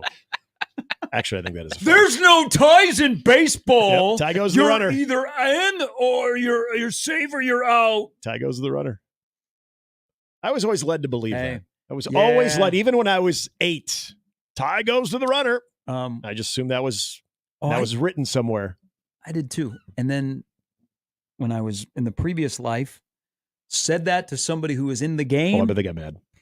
Like, son, and that's what they said. Son, Oh, there are no ties in baseball. Yeah. there's no makeup calls. Nope. I'm like, Mm-hmm. yeah, but Clark Larson was my Little League coach, and he said there was. Yeah. And tie favors the offense, just like the sport itself. News out of Kraton University this morning. Okay. Marcus Blossom, the athletic director, who maybe tomorrow night at the Nebraska Greats event out in Elkhorn. I think it'll be the first time since Troy Dannon has been here that Troy Dannon, Marcus Blossom, and Adrian Dow all will be together. We are doing a panel. I like that. this. Ooh, that's kind of cool. Panel. Let's have a panel. We are having a panel discussion tomorrow night. Mm-hmm. But Kraton has made an announcement this morning. They're fine people that are in the athletic department, including Rob Anderson. So Rob Anderson has got a promotion. Oh, good. First of all, Rob's been at Kraton for 23 years. Yep. I can't believe that this has not been his title before. He is now an assistant athletic director for communications. Yeah, I think I always just assumed he was. Yeah, because I think that's what you are. Yeah. There's a lot of people that I know that have assistant athletic director that I'm like, yep. Really? Uh-huh. But I worked at a school like that. You. But if you're in charge of like a department, I think you're an assistant athletic director. I don't know if Rob has like a sport that he supervises. I doubt it. But of course he does. He supervises the fine communication department that also features the eccentric Glenn Sisk. Yep.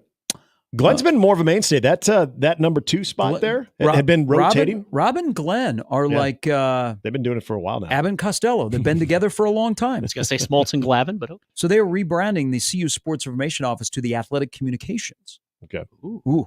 In the Missouri Valley Conference, you can't do that. You're in the Big East now. It's got to be Athletic Communications. And all kidding aside, they do a fantastic job and over Rob there. is truly Rob one is of good the as very anyone I've best ever in all met. of college athletics. So he's an assistant athletic director now. That is awesome. Congratulations, my man. Vice president of athletic communications. That would be. I can tell you stories about Rob back in the day. Whoa. Where would you like to start? Talk to Jake Ryan too. He'll tell you. There's just a lot of things where we were all hanging out together. Rob was always there, and so it was like like from Tommy Boy, Rob, you were there, and so it was always just Rob. Rob, you were there, throwing water balloons out of a hotel window. Yeah, Rob saw a lot of things. I don't necessarily know if he participated in a lot of things, but he saw a lot of things. It's just but it's seriously one of the hardest working and most detailed. And I think Jimmy is Rain Man. My gosh, no, I don't hold a candle to Rob. Rob's library is beyond comprehension. Rob's what I could have been if I wouldn't have killed so many brain cells. Yeah, good guy. Aside from what he does for all of us, that's a neat promotion. I mean, it's very unique here. Nebraska. Keith Mann's been the communications director, and his title has changed. He also he's an associate AD. Yes, yeah. He used to be an assistant AD. Now he's an associate AD. He's been that for about 5 years. Keith has been in charge of that department for 20 years. So you got Rob that's been at Kraton since 2001 and Keith since 2004. And then, of course, at Nebraska, you have Keith, you have Seamus, you have Jeff. And you have Vicky. That continuity that has been there for very, very, They're very long good time. at what they do. Yep. Yeah. Yes, they are. We are very blessed with our Division I athletics in here with sports communication. Very good. Very good. It was told to me that we missed out on a key moment with Savannah Bananas baseball this weekend. Did we? Pat Vendetti played with the Savannah Bananas this weekend. No kidding. Mm-hmm. Oh. He still refers to me as coach.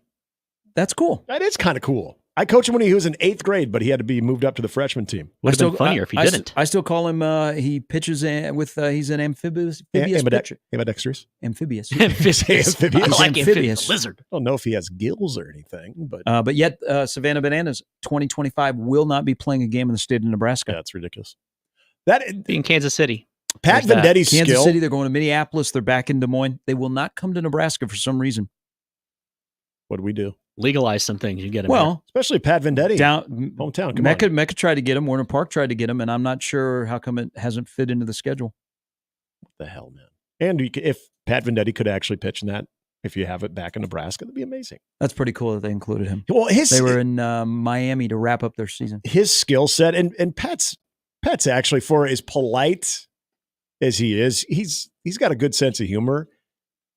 That skill set would be like perfect for what they do too, especially for the new crowds that they draw. Like to be able to see a kid that can throw pretty accurately. Now, obviously, as a righty, he throws a little bit harder than he does as a lefty, but being able to do that, and then you can let all the kids who show up put the glove on, because that glove, if you've never put it on, is the craziest thing. You don't know what to do, but it is the craziest thing in the world. And I don't know if it's really changed since he started when he was, I want to say he was that is such 10 years old. When that is such a great family. Yes. They are. That is, the Vendettis are wonderful people. Every time I see the student driving car out there, I always think of Mr. Venditti. Yeah.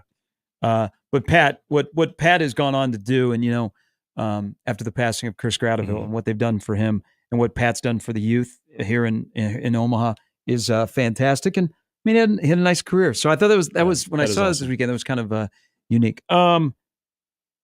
Pete writes in, yes, the stream is down. And he goes, did you watch Saturday Night Live this week? This might be Nebraska's week.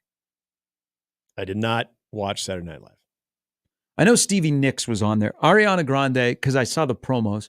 Ariana Grande hosted. Stevie Nicks was the singer. And then I saw that they did something on Weekend Update with, they did a little Oasis thing, which you would think I would have been. They probably didn't do anything about the upcoming election, did they? I'm sure they probably avoided it. I'm sure they don't even talk about it. Oh, this is a follow-up.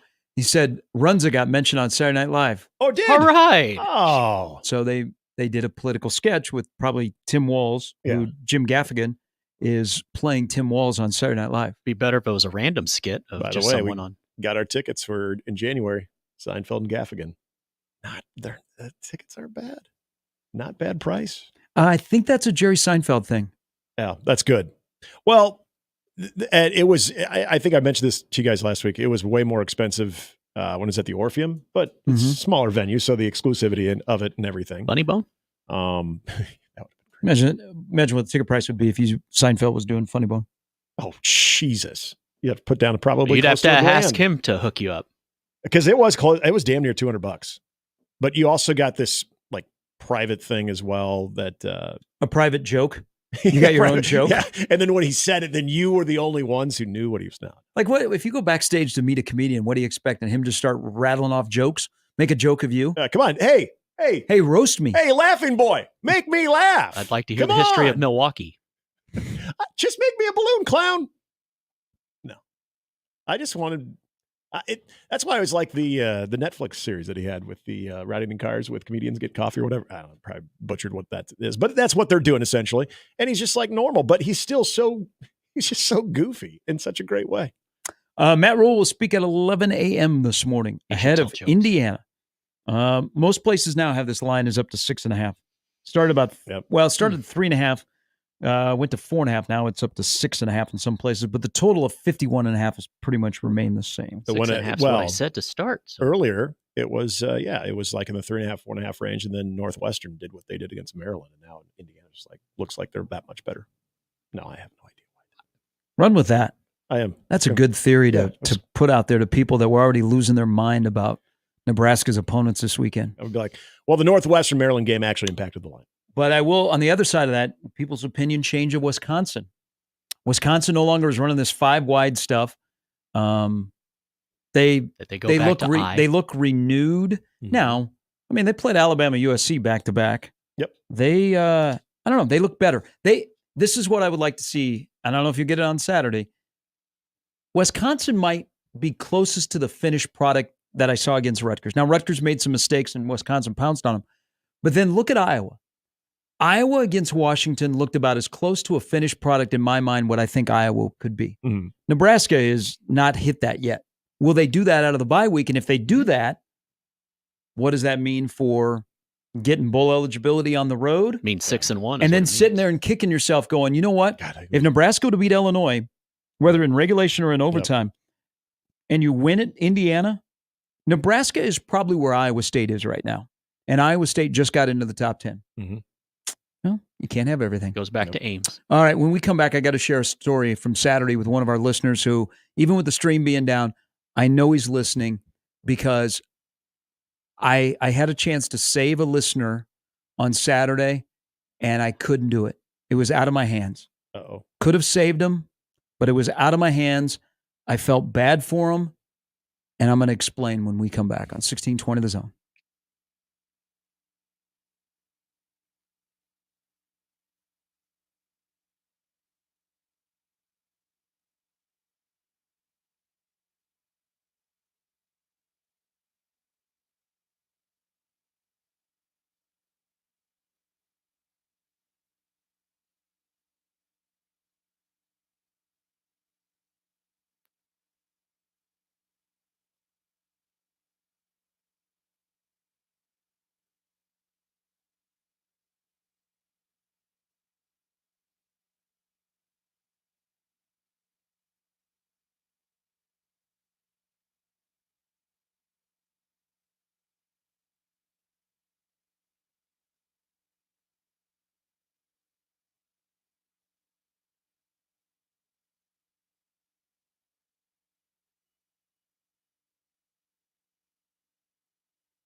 All right, crossover's coming up here in a little bit again. Matt Rule speaks at 11, officially kicks off Indiana-Nebraska week. Nebraska off their first bye.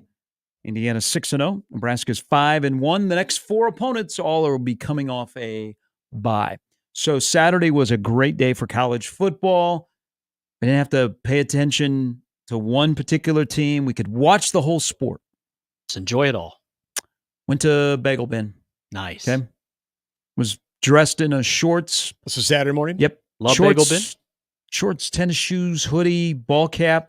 Clearly. The outfit. Yeah. Clearly I was gearing up for a day of doing nothing but watching football. Yeah. And I was standing in there and I was trying to figure out what I was going to get. And then. You one or two? Do what now? Do you get one bagel or two? I went a sandwich and then a separate bagel. Ooh, good call. So a guy who is a listener of our show comes in, and he is dressed in his autumnal colors. He had chosen flannel, and he had this look on his face. That once he saw me, there was a lot of sadness, because he clearly looked at me and was like, "You are about to enjoy 13 hours of college football." And he had family pictures. And he looked like somebody that was getting ready to go hayrack riding. Yep. And I looked at him, and we exchanged a glance. We exchanged a few words.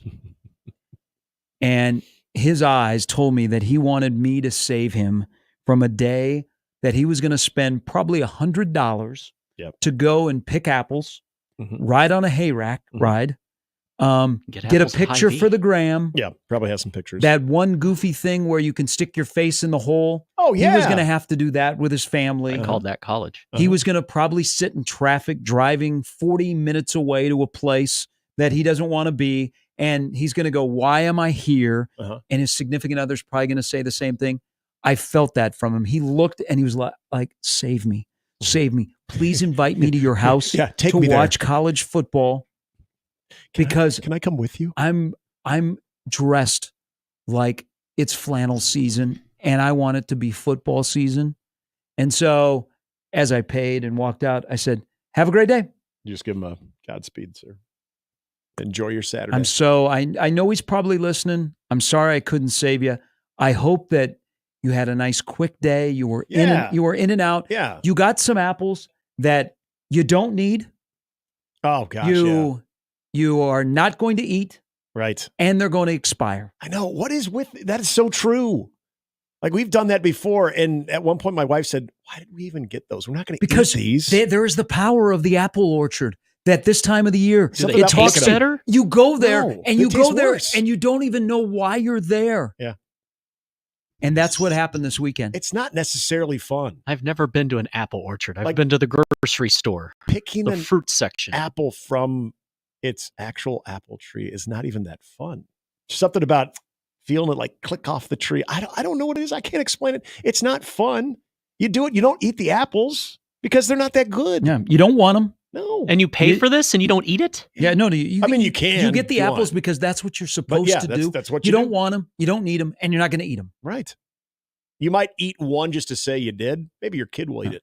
I just go get some of those donuts you told me about last Yeah, fall. You're going to spend. the donuts are good. You're going to spend $35 on donuts. Oh, That is true though. They're not cheap. okay. I'm hitting up They're Lamar's. like $3 You guys a can have donut. And you got to have a strategy. Gary used to just give them you got to out. have a strategy if you're going because there's traffic and I hate so that line outside Vallis. So Ken, who is listening, I'm pretty sure he is, even with the stream having troubles today. Shout out, Ken. I could have, but I mean, I hope you had a good time with your family. I hope your kids will remember that forever, and you're going to be right back there doing it again next year. Yeah. Pimp King says, apple orchard or bye week? Apple orchard on a bye week or wedding during a bye week? Which is more painful? At least the wedding has booze. Yeah, the wedding, the reception's usually fun. If you're single, there may be some people to mingle with. You know, the problem is, at least at a wedding, you could be at a venue where they have some TVs for the reception, so Right. you get a chance to see that. Do they have TVs at the apple orchard? Yeah, at the apple or at orchard, the pumpkin patch? You have your phone. You've got your phone. That's Do you it. have good service? And at can the you pumpkin? walk and watch? You know, because you're going to have to be able to do that too. Sometimes that's not always easy, especially when you got a lot of people around. You're bumping into people because you're in zombie mode. You're watching your screen on your phone, and then all of a sudden you get that glance from your significant other of, "I thought we were going to live in the moment. No technology right now." So yeah, I would definitely go at the wedding. I think the wedding, you're going to have a better opportunity. So I mean, even with the birthday party going on, we had TVs going. People were gathering around the TVs Different throughout rooms. the day. It's like a shot party back in They the day. understood that since Cleveland was playing the early game, had to watch right Yeah, before. the change on time caught some people off guard. Almost got me too, because on Friday Including I was me. thinking about, okay, let's see. So was looking forward to like, okay, when the party's winding down, we'll be able to really settle in and watch the game 5. And then all of a sudden I noticed, oh, that moved up in the day, because originally it was supposed to be a 7:00 game. It was supposed to be a night game. And then they're like, we're not going to go battle with a lot of those college football games. That was fine. Got it over with. And then I'm hoping the people who did make it out to the Orchard, because you not only got to see the evening slate, you got to end the night with what was actually a really entertaining Kansas State-Colorado game, too. Unless you're carving the pumpkins you got and couldn't watch football. Jeez. Well, at least you could This would not happen ever in my house. At least so you can watch it, though. At least, like, as you're carving the pumpkins, you can watch it. Your pumpkin may not look good. But again, it's when you're out in the orchards or the pumpkin patches or wherever, it's you and your phone. That's all you got. Other venues, at least they have TVs. You can check in. So, well, now you're going to have, I think, back-to-back 11 a.m. games. Mm-hmm. The Ohio State-Nebraska game time could be announced today. I don't know about the pregame show, but I think it has all the makings of an 11 a.m. game. John says there's booze at the pumpkin patch when I go. Kegs and eggs. Let's Did you say find it. booze? Yeah, booze. Oh, booze. I thought you meant booze. Like they're booing you. Oh, they're booing? No, booze. Got a Z in there. Heckling at the pumpkin patch now. That's fine. I mean, but can you watch football? Yeah. Can you see things? FanDuel right now is at 5.5 for Indiana. The total is 50.5. So we're looking at 20, 27, 21. Yep. In that range. Said Nebraska 28 points. Get 28 points.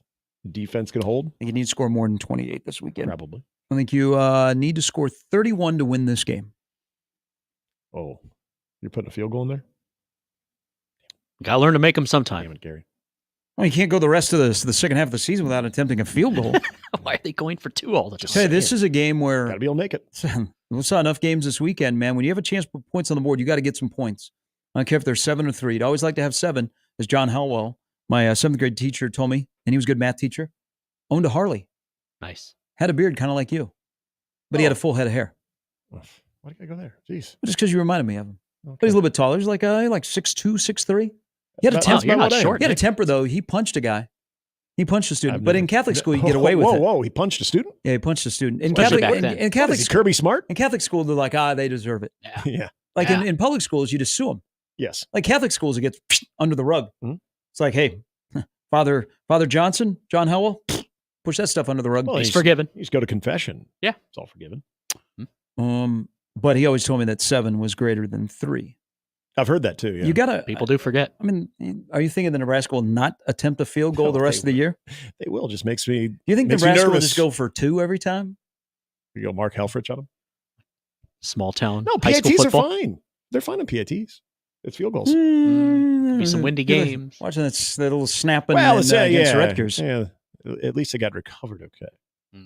But yeah, just the thought of a lining up, even for something as what I would think is mundane as a 40-yard or 42-yarder, makes me nervous.